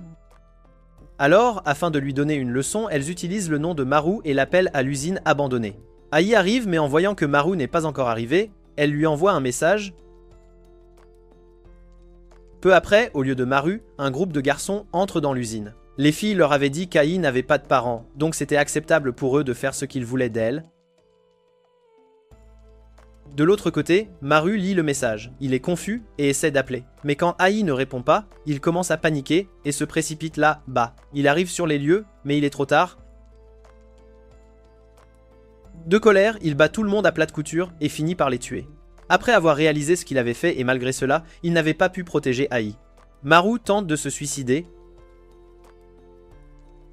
mais Ai l'arrête et le supplie de ne pas la quitter comme ses parents. Maru s'excuse et promet qu'à partir de ce jour, il la protégera et ne la quittera jamais. De retour au présent, les journaux de Yuno et Yuki ont été confisqués et ils sont actuellement traités à l'hôpital. Selon le plan d'Aki, Nishijima a invité Min et un mensonge a été raconté à Yuki, lui disant que Min connaît un moyen de vaincre Maru et Ai.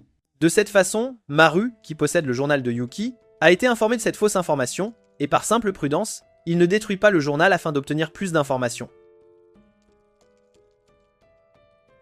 Pendant que Mene s'occupe du rétablissement de Yuki, étonnamment, le père de Yuki, Kuro, rend également visite à l'hôpital. Quelqu'un lui a dit que son fils était à l'hôpital, alors il est venu le voir. Alors qu'ils commencent à passer du temps ensemble, Yuki, qui ignorait auparavant le divorce de ses parents, apprend enfin que son père est lourdement endetté, et à cause de cela, il ne peut pas rentrer chez lui. Mais Kuro promet à Yuki qu'il y travaille et qu'il rentrera bientôt à la maison afin que toute la famille puisse observer les étoiles comme il le souhaitait. Le soir, pendant que Yuki est encore en convalescence, à l'hôpital, Kuro cherche désespérément quelque chose. Après avoir reçu un appel, nous apprenons que Kuro a reçu l'ordre de quelqu'un de détruire le téléphone portable de Yuki en échange du remboursement de sa dette. Yuno l'entend par hasard. Le lendemain, Nishijima arrive à un orphelinat dirigé par Yoshita, qui est également le 8e propriétaire de journal. Soupçonnant que les coupables derrière la destruction du manoir de Ko sont ici, il est venu le perquisitionner. De retour à l'hôpital, alors que Yuno est sur le point de se débarrasser de Kuro, Yuki l'arrête et lui demande ce qui lui prend. Yuno partage ce qu'elle a entendu hier, et qu'elle croit que la personne qui a donné l'ordre est le 11e propriétaire de journal. Yuki trouve cela absurde et ne croit pas Yuno. Quelques secondes plus tard, Yuno est appelé par Maru. Après avoir appris que le père de Yuki connaît le 11e propriétaire de journal, Maru menace Yuno de l'amener à la tour Sakurami où il brisera leur téléphone portable. Yuno retourne dans la pièce et explique qu'en échange de la sécurité du téléphone portable de Yuki, ils veulent que Kuro leur rende visite. Au début, Kuro est confus, mais sachant que le journal est avec eux, il accepte. Tout se déroule selon le plan de Yuno. Elle aurait pu se débarrasser de Kuro quand elle en a eu l'occasion, mais elle a délibérément agi devant Yuki pour que Maru soit informée, et plus tard, elle pourrait avoir une chance de récupérer leurs journaux, tout en se débarrassant de Kuro et des 7e propriétaires de journaux. Après leur arrivée, au moment où Kuro s'approche de Maru, il est neutralisé. Maintenant, sans utilité du journal de Yuki et Yuno, avant de le briser, Maru défie Yuki en duel afin de le battre pour être un homme faible qui doit compter sur sa petite amie pour le protéger. Yuki, voyant son père mis hors de combat, devient furieux et charge de toutes ses forces, mais Maru le saisit facilement et le jette au loin. Bientôt, Kuro se relève. Il ramasse le téléphone de Yuki et le brise. Yuki est incrédule, mais il ne meurt pas. C'est alors que Yuno charge Ai et lui arrache le bouquet dans lequel se trouvent les vrais téléphones. La première fois que Maru leur a montré le téléphone, Yuno a réalisé qu'ils étaient faux, car ils n'avaient aucune égratignure. Yuno donne le téléphone à Yuki et lui dit qu'elle est la seule en qui il peut avoir confiance. Kuro s'approche de Yuki et lui demande de lui donner le téléphone. Il promet de lui offrir un bien meilleur téléphone une fois sa dette remboursée.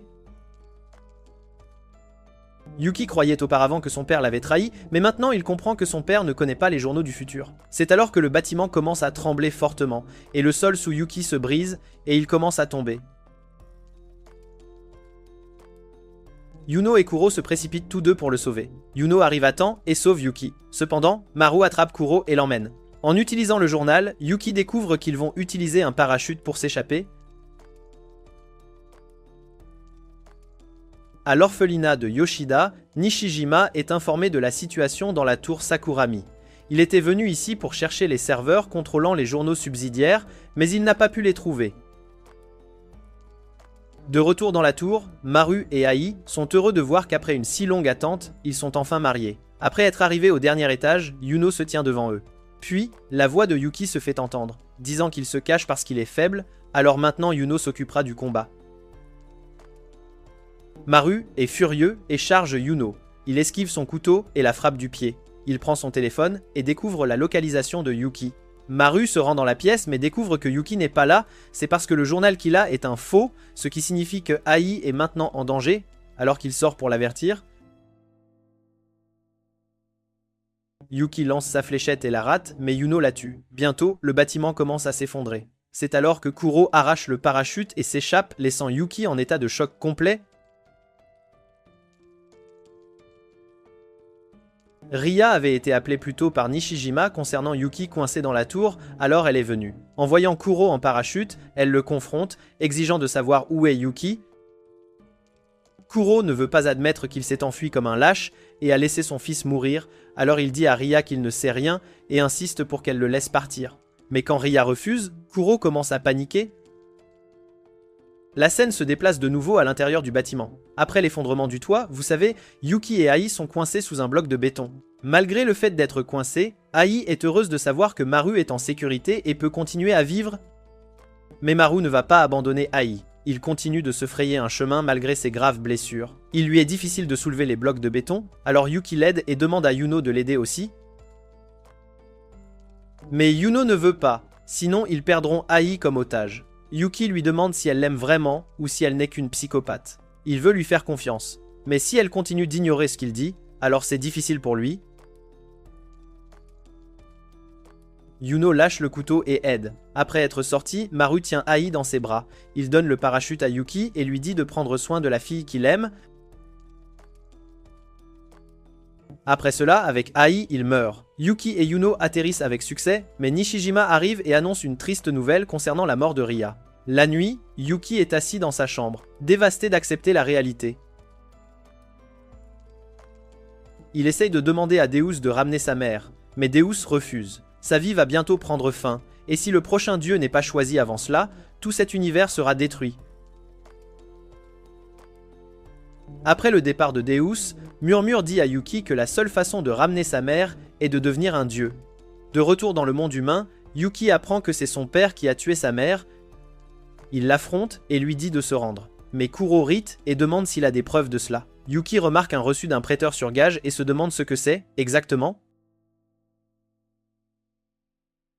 Il décide de le suivre pour voir s'il peut trouver des preuves. Le lendemain, Nishijima interroge Yuno sur le troisième corps découvert chez elle. Mais Yuno ne répond pas et s'en va. Alors maintenant, Nishijima doit attendre le rapport ADN. De l'autre côté, Yuki se réveille un peu tard et se rend directement au prêteur sur gage. Il parvient à trouver Kuro et le voit monter dans une voiture en direction du sanctuaire.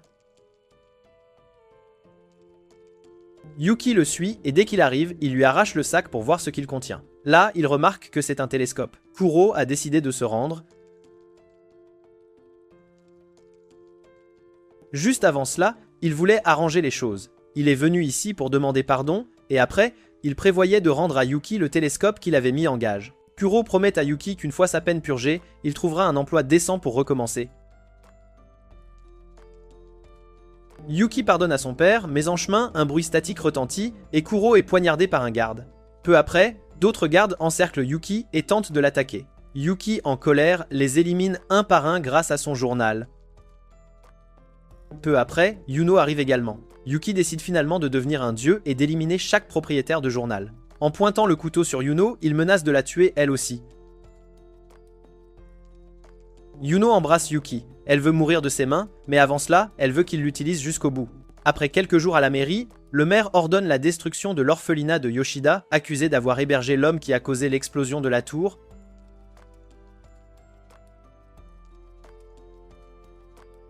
Tout le monde trouve cela trop cruel, mais le maire est ferme, promettant un foyer aux orphelins.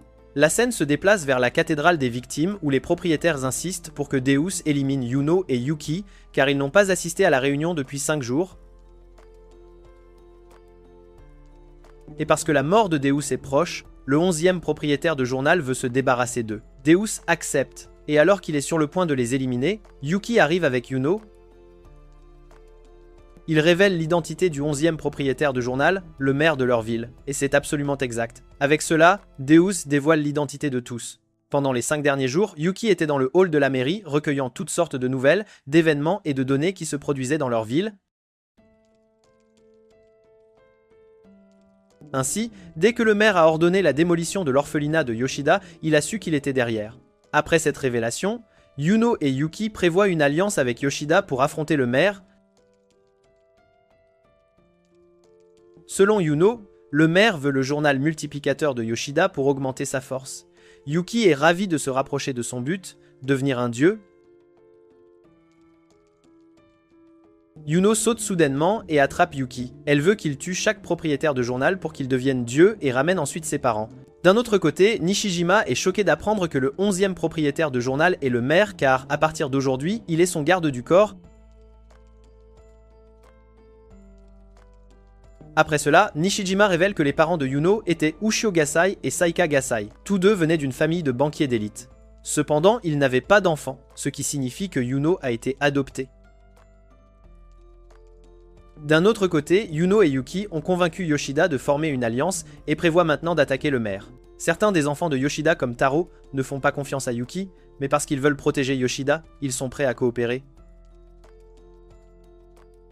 Selon le plan, Yuki utilisera du gaz lacrymogène et ciblera le maire. Rin utilisera son journal pour diriger les autres propriétaires subsidiaires. Et enfin, Taro protégera Yoshida.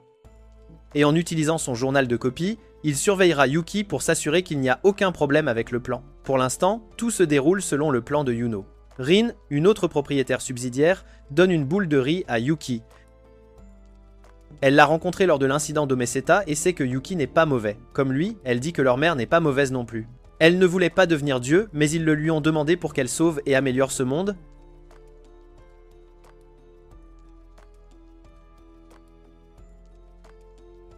Après avoir mangé la boule de riz, il est enfin temps de lancer le plan. Alors que le maire approche, ils arrêtent sa voiture et utilisent de la fumée pour bloquer la vue. Ensuite, les propriétaires subsidiaires commencent à attaquer les gardes. Cependant, un appareil sort bientôt de la voiture qui brouille tous les téléphones des subsidiaires. Et étonnamment, Yuki abat chaque propriétaire subsidiaire un par un, tandis que de l'autre côté, Yuno se débarrasse brutalement de Rin et Taro. Tout se déroule selon le plan de Yuno. Yuki s'excuse, mais il promet de sauver tout le monde lorsqu'il deviendra le dieu. Ueshita parvient à s'échapper et monte dans la voiture du maire. Bientôt, Yuno et Yuki montent aussi dans la voiture et les poursuivent. Avec cela, ils prévoient d'éliminer le 11e et le 8e. Mais alors, Yuno panique en apprenant qu'Aki a découvert qui est le 3e corps. Yuno commence à s'inquiéter. Elle a détruit toutes les preuves, mais si c'est vrai, elle perdra définitivement Yuki. Mais Yuki l'assure. Quoi qu'il arrive, il ne la laissera pas partir cette fois.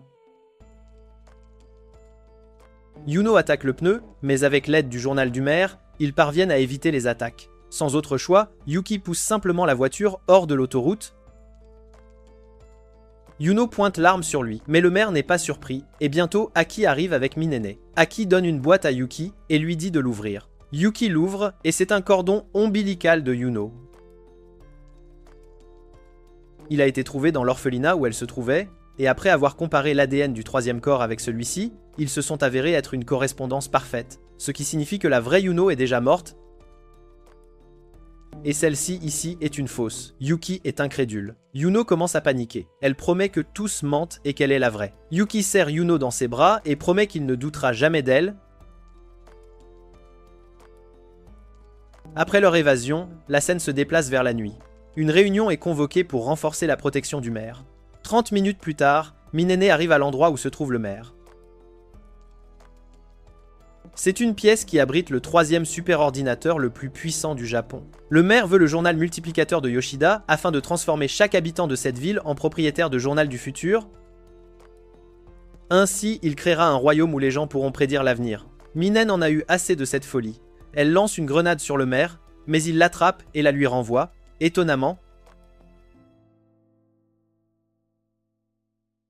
Nishijima voit l'explosion et informe les autres officiers. Heureusement, Minene s'échappe en toute sécurité. Mais bientôt, la police commence à la chercher. Partout où elle s'échappe, la police parvient étrangement à arriver avant elle. Minene commence à se demander si le maire a aussi un journal similaire à celui de Tsubaki, qui lui permet de connaître l'avenir de ceux qui travaillent pour lui. Avant qu'elle ne soit découverte, Nishijima la sauve et donne un faux rapport aux autres officiers. Minen, d'un ton suspicieux, demande quelles sont ses intentions. Nishijima connaît les intentions du maire et c'est pourquoi il a décidé de se joindre à elle. Il sort la bague et la demande en mariage. Minen n'est pas très familière avec ce qu'est le mariage, alors elle doit réfléchir intensément, et après avoir réalisé ce que c'est, elle retire rapidement sa main, l'accusant de vouloir son corps et de vouloir faire des bébés avec elle. Nishijima répond sans détour. Oui, c'est effectivement vrai. Minene rougit fortement. Elle n'en peut plus et s'en va. Elle veut détruire l'ordinateur avant que les choses ne dégénèrent. Nishijima l'arrête et promet de la rendre heureuse. Minen en a assez et promet qu'elle le fera s'il détruit l'ordinateur. Nishijima accepte. À l'intérieur du bâtiment, Yoshida révèle enfin son journal multiplicateur. Le maire l'utilise et commence à le connecter au superordinateur. De l'autre côté, Minene commence à s'infiltrer en utilisant la grenade aveuglante. Mais à sa surprise, la sécurité est bien préparée grâce au journal du maire. Peu après, la connexion est complète. Mais Nishijima arrive en courant et jette la grenade à l'intérieur de la pièce. Ensuite, tous deux parviennent à s'échapper. Mais Minene doute encore de leur succès. Car si le maire a un journal similaire à celui de Tsubaki, alors il a dû prédire l'action de Nishijima. Elle se demande s'il y a quelque chose de plus. Après avoir tenu sa promesse, Nishijima serre Minene dans ses bras, disant qu'elle lui appartient maintenant. Alors qu'il essaie de l'embrasser, Minene renonce à résister. Mais un message radio informe de multiples crimes en ville. C'est parce que l'ordinateur détruit n'était qu'une partie du superordinateur complet. Et en conséquence, tout le monde en ville a un journal du futur. Les gens connaissent maintenant les futurs mouvements boursiers, quand ils mourront et bien plus encore. Dans la cathédrale, Deus est déjà à sa limite et décide de prendre un peu de repos. Il réalise que Murmure prépare quelque chose derrière son dos. Avant de perdre ses pouvoirs, il prévoit de faire quelque chose. Dans un bâtiment, Hinata et d'autres rejoignent Minene et Nishijima après qu'Aki les ait informés. Maintenant, ils ont tous leur propre journal du futur. Dans le journal de Ko, il est mentionné que 2 superordinateurs nommés Ulan se trouvent au sommet des 4 tours, et qu'ils doivent être détruits en même temps. Alors pour cela, ils devraient tous travailler ensemble. Au début, Ko ne voulait pas aider à cause de ce que Minene avait fait à son école. Mais si sauver la ville implique d'aider une criminelle, il est prêt à y aller. Le lendemain, ils arrivent à la tour Quad et se séparent en 2 groupes. Le maire est préparé et ordonne aux gardes de les achever tous. Mais à sa surprise, le journal avait prédit faux. C'est parce que Minene réalise enfin que la capacité du journal du maire est de voir dans les journaux des autres propriétaires. C'est pourquoi, en premier lieu, il était au courant de sa présence. Mais quand Nishijima a agi, il n'a pas pu l'arrêter. Alors pour le tromper, Minene n'a qu'à lui donner un mensonge en écrivant une fausse entrée. Et avec cela, Minene et les autres peuvent facilement s'introduire. Mais le maire a quelque chose en réserve. Alors que Minene et Nishijima sont en chemin, une bombe explose soudainement et peu après, Nishijima est touché par balle. Alors que le garde continue de tirer, Nishijima bloque les balles et sauve Minene. Bientôt, Yuki arrive et se débarrasse des gardes. Avec un sourire, il s'excuse d'avoir utilisé Nishijima comme appât. De l'autre côté, Yuno nettoie les étages à l'aide d'une arme à feu et d'un katana. Après s'être retrouvé, selon le plan, Yuno va libérer Ko et les autres, tandis que Yuki va se débarrasser du maire. En chemin, Minene pointe l'arme sur Yuki, menaçant de le tuer s'il ne parvient pas à éliminer le maire après avoir utilisé Nishijima comme appât. Yuki ne dit rien et se dirige vers le maire. Bientôt, il le trouve, mais le maire entre dans le coffre-fort de la banque qui appartenait autrefois aux Gazai, c'est-à-dire aux parents de Yuno. Minene menace l'assistant du maire et ouvre la porte, mais à leur surprise, il y en a une autre, et celle-ci ne peut pas être ouverte par un code ou une carte clé. Voyant qu'il n'y a aucun moyen, Minene pointe l'arme sur Yuki. Nishijima était le seul homme à avoir dit qu'il la rendrait heureuse, et maintenant elle va tuer Yuki et venger sa mort. Alors que Minene tire, Yuki esquive et s'échappe. Minene trouve pathétique de voir que la seule motivation de Yuki pour devenir dieu est de ramener ses parents. Elle souligne que littéralement la moitié de la population a perdu ses proches, et contrairement à elle, il est reconnaissant de pouvoir même se souvenir des bons souvenirs. Elle a perdu ses parents avant même de pouvoir parler, et au milieu de ces bâtiments en ruine, elle a dû compter sur le vol pour survivre. Pendant que Minene continue de parler, Yuki est dans une position difficile. Il sait que sa mort est certaine, mais même s'il fait quelque chose pour changer l'avenir, le bruit statique révélera sa position. Pendant ce temps, le maire profite du spectacle. Il n'a peur de personne car la seule façon d'ouvrir la deuxième porte est d'utiliser un scan rétinien. Les seuls yeux enregistrés sont les siens, ceux de Yuno et de ses parents. Mais comme les parents de Yuno sont morts et qu'elle est une fausse, personne ne peut ouvrir la deuxième porte. De l'autre côté, après avoir libéré Ko et les autres, Yuno trouve Yoshita et tente de l'attaquer. Mais Aki apparaît et bloque l'attaque. Juste à ce moment-là, Yuno reçoit une nouvelle entrée concernant le testament de Yuki. Il y a écrit qu'après sa mort, il veut que Yuno ramène ses parents lorsqu'elle deviendra la déesse. De l'autre côté, Minene entend le bruit statique, mais ce n'est que le téléphone portable.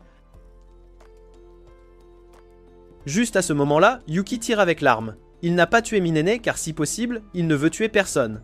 Minene ramasse rapidement l'arme et alors qu'elle est sur le point de lui tirer dessus, elle voit une image d'elle-même. Minene réalise que Yuki est comme elle. Il a perdu ses parents, désespéré d'aide, et personne pour l'aider. Mais elle est abattue, alors que Yuki appuie sur la gâchette en légitime défense. Après cela, il se rend au coffre-fort. Le maire raconte à quel point la mort de Minene était ennuyeuse. Considérant qu'elle était une criminelle internationale, il espérait plus. Mais à sa surprise, Minene est toujours en vie. Elle a une bombe qui explosera quand son cœur s'arrêtera, et devant elle, même le coffre-fort n'est rien. Elle s'enferme entre les portes et dit à Yuki de tout arranger quand il deviendra un dieu. Avant sa mort, Minene voit ses parents et son jeune moi la remercier pour cette décision. Minene casse le téléphone et la bombe explose. Cependant, il n'y a même pas une égratignure sur le coffre-fort. Juste à ce moment-là, Yuno arrive et dit à Yuki de détruire le houlan dans la tour sud pendant qu'elle surveille le maire. Yuki accepte et part. De retour dans le coffre-fort, le maire est satisfait de n'avoir qu'un seul houlan. Mais à sa surprise, la porte du coffre-fort s'ouvre et sans aucune hésitation, Yuno le neutralise. De l'autre côté, Yuki détruit le houlan et est informé de la mort du maire. Il se demande comment elle a réussi. Maintenant, avec le maire mort, le seul propriétaire de journal restant est Yoshida, et comme promis, Aki la remettra à Yuki. Chez Aki, Aki croyait auparavant qu'il était préférable de remettre Yoshida à Yuki car il est la meilleure personne pour devenir le dieu. Mais après avoir vu que Yuno avait pu facilement déverrouiller la porte, il a des doutes. Aki sait que la seule motivation de Yuki est de devenir un dieu pour ramener ses parents. Mais quant à Yuno, c'est un mystère total. Juste à ce moment-là, une chose ressemblant à une sphère noire apparaît sur le toit. Et pas seulement chez Aki, c'est partout dans la ville. Le monde a commencé à s'effondrer. De l'autre côté, Murmure est confuse quant à la raison pour laquelle Deus meurt si tôt. Selon elle, le monde devait se terminer le 28 juillet. Elle soupçonne qu'il a fait quelque chose derrière son dos. Juste à ce moment-là, Yoshida et Aki entrent dans la cathédrale. Murmure devient furieuse de voir un non-propriétaire de journal et essaie de se débarrasser de lui, mais Deus l'arrête. Aki demande si la personne qui devient Dieu aura vraiment le pouvoir de tout réinitialiser. Deus répond que s'il entend par réinitialisation que les morts reviennent à la vie, alors non, ce n'est pas possible. Aki savait qu'il avait raison. Sans perdre plus de temps, il retourne dans le monde humain pour en parler à Yuki. Yoshida a créé un journal subsidiaire pour Aki. Yuki et Yuno sont en route pour récupérer Yoshida. Quand Yuno demande soudainement à Yuki s'il sera capable de tuer Aki et les autres s'ils le trahissent, Yuki refuse de répondre car il fait confiance à Aki. Mais à leur arrivée, il remarque bientôt qu'Aki les a trahis et que Yoshida s'échappe avec d'autres. Yuno, en colère, poignarde Aki. Yuki est choqué de lire qu'Aki est mort. Alors que Yuno s'approche de lui, Aki est toujours en vie. Il portait un gilet anti-couteau. Et ensuite, quoi que Yuno tente, Aki a une parade et bloque facilement ses attaques. De l'autre côté, Yuki est confus de voir comment, malgré ce que le journal montre, Aki parvient toujours à survivre aux attaques. Il comprend qu'Aki a aussi un journal du futur et avertit Yuno de reculer. Aki loue Yuki et révèle que son journal subsidiaire lui permet de prévoir les actions des propriétaires de journaux. Voyant que cela prendra du temps, Yuno dit à Yuki d'aller après Yoshida pendant qu'elle s'occupe d'Aki. Yuki accepte. En chemin, il est choqué de voir qu'Aki l'a aussi trahi. De retour chez Aki, comme Aki l'avait prévu, il parvient à retenir Yuno et maintenant Hinata et les autres peuvent dire la vérité à Yuki. Mais étonnamment, Yuno se poignarde. Maintenant, si elle meurt, Yuki sera informé de sa mort et quoi que disent les autres, il ne leur fera pas confiance. Aki est maintenant plongé dans une profonde réflexion. De l'autre côté, Yuki arrive. Hinata vient et essaie de le convaincre que depuis le début, il est manipulé par Yuno. Elle lui dit que même s'il devient un dieu, il ne peut pas ramener les gens à la vie. En entendant cela, Yuki est sous le choc. Il se met à rire et accuse Hinata de mentir car un dieu peut tout faire. Mais après qu'Hinata lui ait dit que c'est Deus lui-même qui l'a dit, Yuki commence à paniquer, réalisant qu'il ne peut pas ramener les gens qu'il a tués. Juste à ce moment-là, il reçoit un appel. Aki, en chemin, essaie d'appeler Yuki, mais il ne répond pas. C'est parce que Yuno est en ligne. Elle supplie Yuki de la sauver, sinon Aki la tuera. Elle le prévient que tous ses faux amis prévoient de le trahir. Yuki vérifie son téléphone et confirme que c'est vrai. Il pointe l'arme sur Hinata et demande pourquoi ils prévoient tous de le trahir. Hinata essaie de le convaincre que c'est Yuno qui le manipule, mais Yuki appuie sur la gâchette et la tue. Ensuite, quand Mao le traite de lâche, qui ne peut pas accepter la réalité, Yuki l'abat également aux côtés de Ko. En passant devant leur corps, il promet de les ramener une fois qu'il sera devenu le dieu. Aki arrive enfin. En voyant les corps sans vie, il regrette d'avoir soigné la blessure de Yuno, ce qui lui a permis d'induire Yuki en erreur, et, par conséquent, tout le monde est mort. Il dit à Yuki que depuis le début, Yuno a fait semblant d'être son allié pour qu'ensuite elle le tue et devienne une déesse. Juste à ce moment-là, Yuno arrive. Soudain, Aki embrasse Yuki devant elle. Alors qu'il va détruire son journal, Aki parvient à le détruire, mais étrangement, rien ne se passe. Et Yuno finit par lui infliger une coupure massive. Au bord de la mort, Aki commence à se demander comment cela est même possible. Il sait que le journal n'était pas faux car, à la dernière seconde, il a vu le statique apparaître à l'écran. Mais juste à ce moment-là, il réalise que le journal de Yuno a toujours fait référence à Yuki par son prénom, mais celui qui l'a détruit le désignait par Amano, qui est son nom de famille. De l'autre côté, Yuki demande à Yuno comment elle est en vie malgré la destruction de son journal.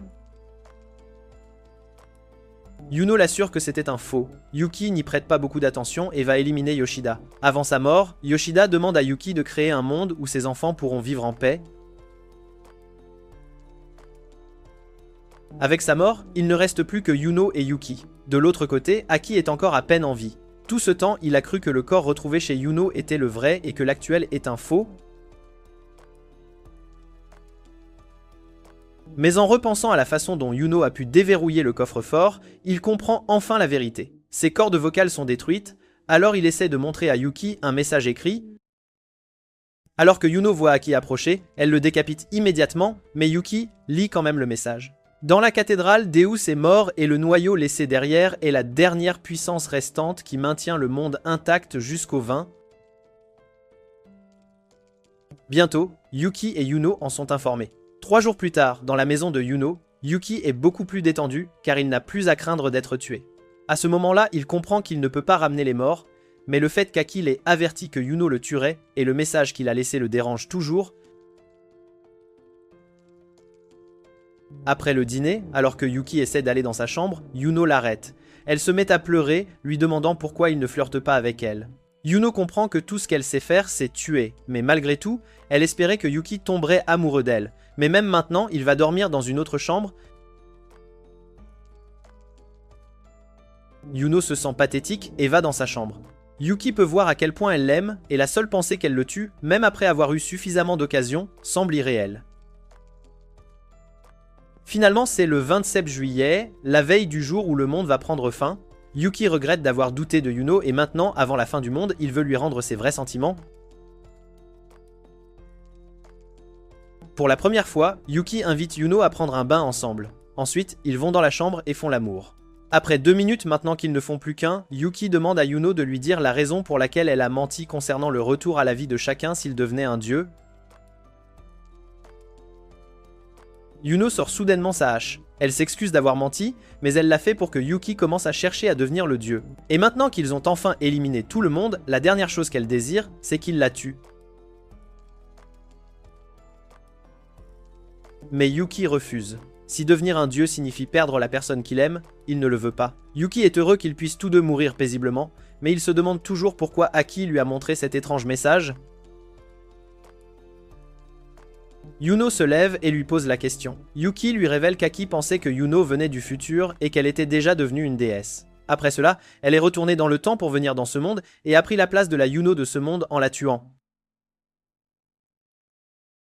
Soudain, Yuno saisit la hache et attaque. Tout ce qu'elle voulait, c'était une journée où il serait heureux. Mais maintenant, dans ce monde aussi, elle n'obtiendra pas cela. Yuno commence à attaquer avec fureur. Yuki esquive les attaques et se retrouve devant le trou. C'est alors que Murmure apparaît et le pousse dedans. Après cela, Yuki revoit le passé, leur première interaction, celle de lui et Yuno. Murmure raconte qu'à ce moment-là, Yuno avait pris sa revanche après les avoir piégés dans la cage et les avoir laissés mourir de faim. Yuno n'avait aucun espoir pour son avenir jusqu'à ce qu'elle rencontre Yuki, qui lui a donné cet espoir. Après cela, Murmure montre comment le premier monde s'est terminé. Le rêve de Yuno était de devenir la femme de Yuki, Mais cela n'est jamais devenu une réalité car le jeu de survie a rapidement commencé et un seul pouvait survivre. Après avoir tué tous les propriétaires de journaux, Yuno et Yuki choisissent de mourir ensemble en prenant du poison. Cependant, Yuno n'a fait que semblant. Elle croyait aussi qu'en devenant une déesse, elle pourrait ramener Yuki, mais elle a vite réalisé que ce n'était pas possible. Après avoir été en état de choc de ne pas pouvoir revoir Yuki, elle a utilisé ses pouvoirs divins pour remonter le temps jusqu'au deuxième monde quand Yuki était encore en vie.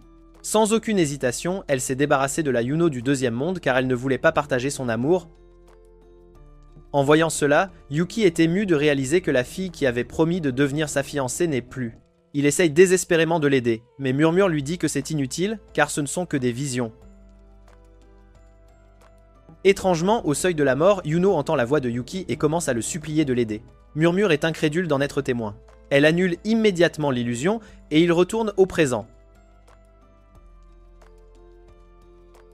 Quelque chose que Murmure n'avait pas dit à Yuki, c'est qu'elle vient aussi du premier monde, ce qui signifie qu'elle est en fait la servante de Yuno.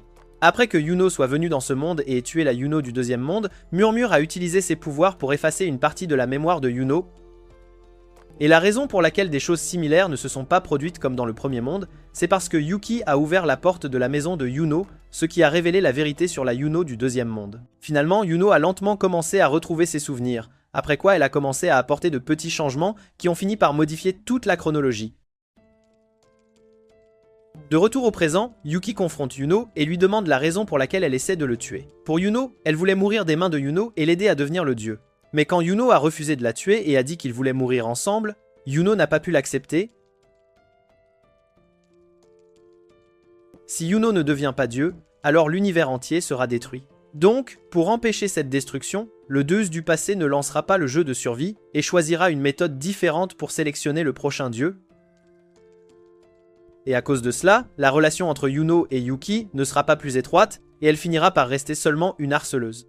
C'est pourquoi si Yuki ne la tue pas, elle le tuera et deviendra la déesse. De cette façon, elle empêchera la fin du monde et remontera le temps pour passer plus de jours avec le Yuki de ce monde. Elle le fera indéfiniment. En entendant cela, Yuki commence à paniquer sérieusement. C'est alors que Yuno utilise ses pouvoirs et Yuki commence à tomber. Il réalise la grave erreur qu'il a commise pour ses raisons égoïstes. Alors que Yuki perd prise et tombe, Murmure est sur le point de déclarer Yuno vainqueur. Mais un bruit statique retentit, montrant que Yuki est toujours en vie. Minae fait une entrée surprenante et vient au secours de Yuki.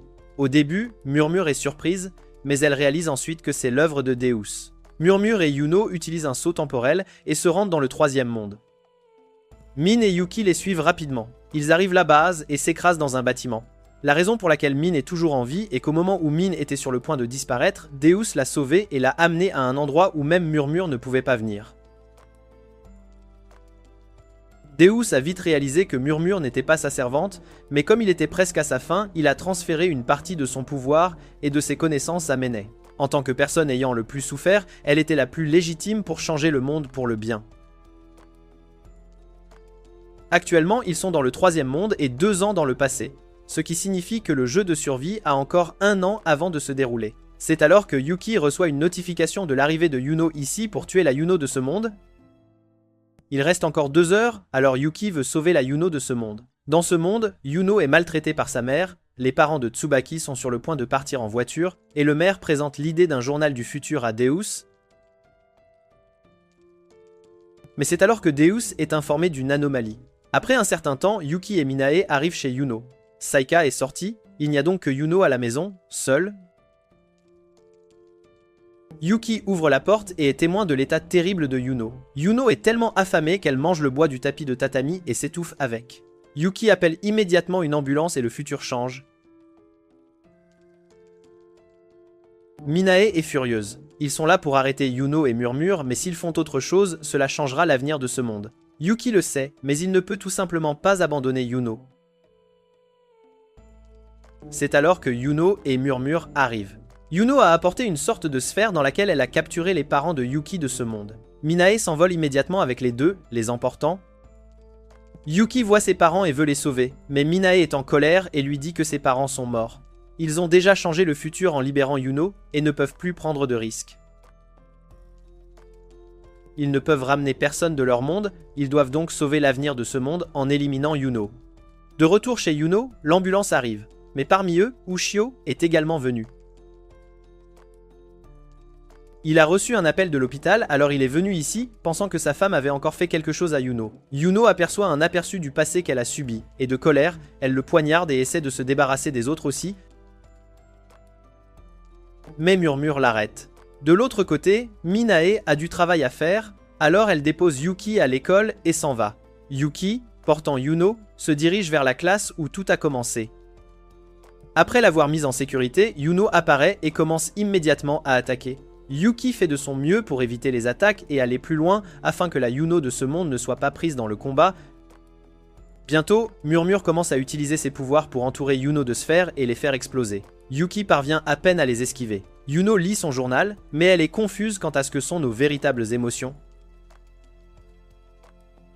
Pendant ce temps, Minae appelle K et lui dit de soigner la maladie de son fils avant qu'elle n'empire. Minae a enfreint sa propre règle de ne pas changer l'avenir de ce monde, mais elle voulait tenir la promesse qu'elle avait faite à Kei. De retour à l'école, Yuki a à peine évité la mort, mais il est ferme dans sa décision de convaincre Yuno de retourner dans le deuxième monde. Yuno demande à Yuki pourquoi il se met en travers de son chemin. Yuki répond que c'est parce qu'il l'aime. À cause de ces mots, Yuno est troublé et manque de frapper Yuki. Alors que Murmure essaie d'attaquer, Minae arrive et commence à la combattre. Heureusement, grâce à cela, Yuki se rapproche enfin de Yuno. Il essaie de la convaincre de quitter ce monde et en retour, il mourra. Mais Yuno rit, disant qu'elle l'aime, c'est pourquoi elle ne reviendra pas. Elle utilise une sphère et abat Yuki. Utilisant ses pouvoirs, elle piège Yuki à l'intérieur d'une sphère, où Yuki se retrouve avec toutes les choses qu'il a toujours voulu. Yuno voulait auparavant tuer Yuki et devenir la déesse, mais elle a réalisé qu'elle ne pouvait tout simplement pas. Alors maintenant, elle piège Yuki à l'intérieur d'une sphère et le laisse dans ce monde pour l'éternité. Ensuite, elle deviendra la déesse du deuxième monde et reviendra dans ce monde pour participer au jeu de survie.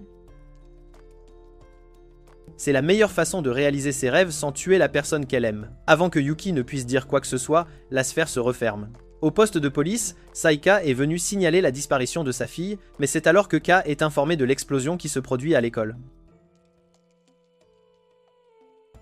Dans toute la ville, alors que l'explosion devient plus fréquente et plus forte, elle commence à attirer l'attention de tous, y compris des propriétaires de journaux. De retour à l'école, Minae amène Murmure, battue, et est prête à combattre Yuno.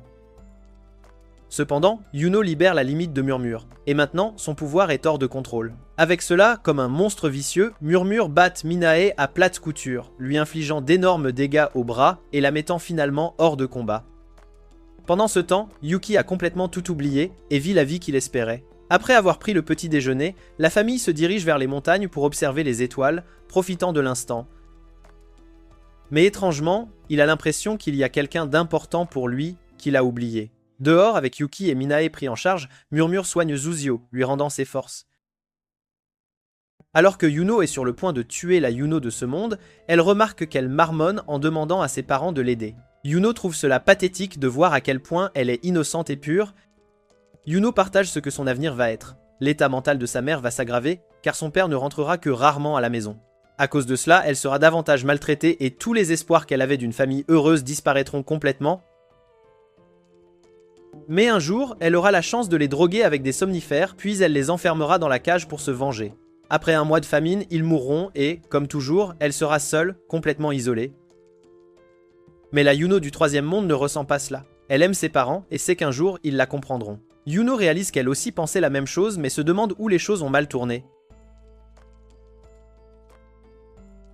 Bientôt, la police et Saika arrivent. En voyant son mari, elle se précipite sur le toit. De l'autre côté, Murmure panique en voyant à quelle vitesse l'avenir est en train de changer, de façon imprévue. Nishijima rencontre Manwei avant qu'il ne soit censé le faire. Les parents de Tsubaki devaient partir ce soir-là, mais à cause des explosions, ils ne l'ont pas fait, et une bombe a été trouvée dans leur voiture, qui avait été placée par Funatsu. À cause de cela, Omekita, qui allait se transformer en une secte maléfique, conserve maintenant son objectif d'aider les faibles. Les parents de Hojo, qui devaient rejoindre Omekita, ne l'ont pas fait et sont restés avec Hojo, leur enfant. Dans l'allée, le tueur en série est attrapé par Hirosaka. Dans la maison de Hinata, Tsukishima réalise à quel point sa fille se soucie des chiens et à quel point elle veut apprendre à les dresser, avec passion.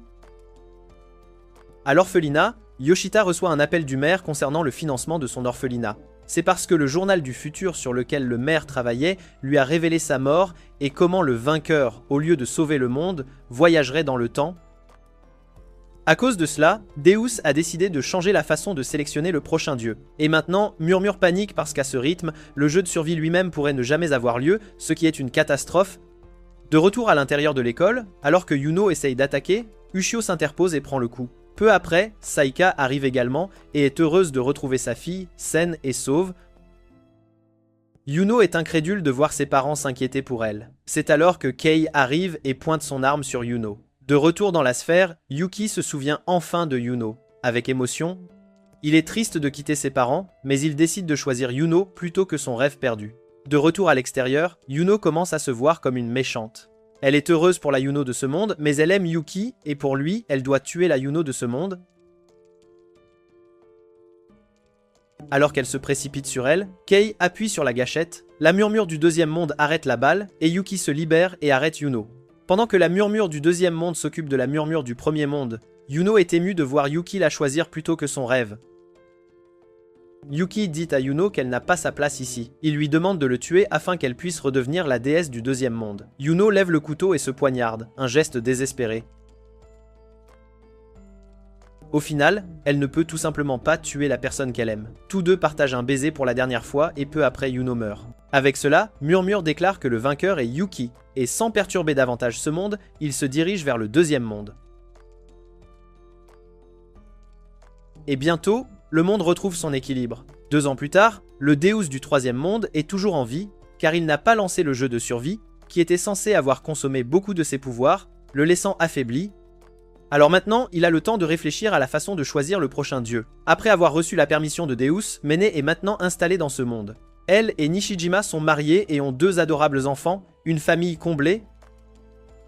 Grâce à Mene, le fils de Kei va bientôt se rétablir. Aki, avec d'autres, aime s'occuper des chiens de Takeshima. Les parents de Tsubaki sont en vie et elle n'a traversé aucune des choses traumatisantes, heureusement. Hojo passe un excellent moment avec ses parents. Yoshita et le maire sont en couple, Maru et Ai sont mariés et vont bientôt avoir un bébé. Et enfin, Yuno est très amie avec Aki et les autres, une belle amitié.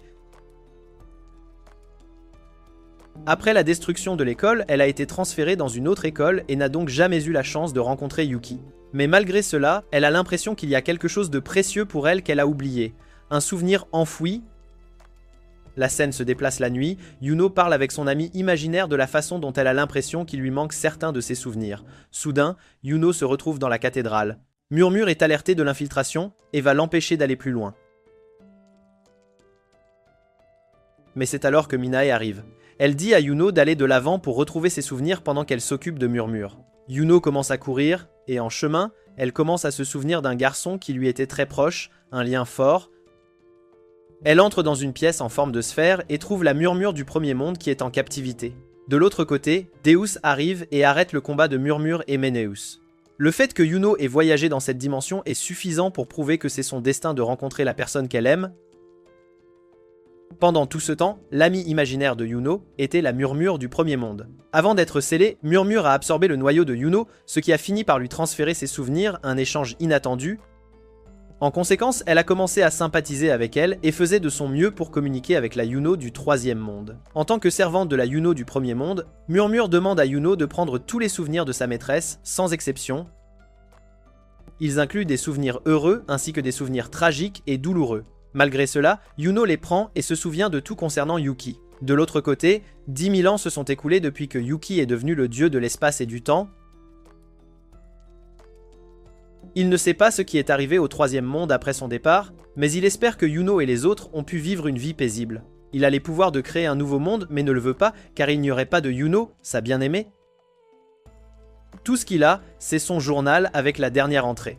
C'est alors que l'avenir change. Yuno traverse les dimensions avec l'aide de Deus et revient pour retrouver son Yuki, enfin réuni. Si vous avez apprécié ce récapitulatif, veuillez considérer de liker et de vous abonner à cette chaîne. Passez une merveilleuse journée, pleine de joie et de découvertes,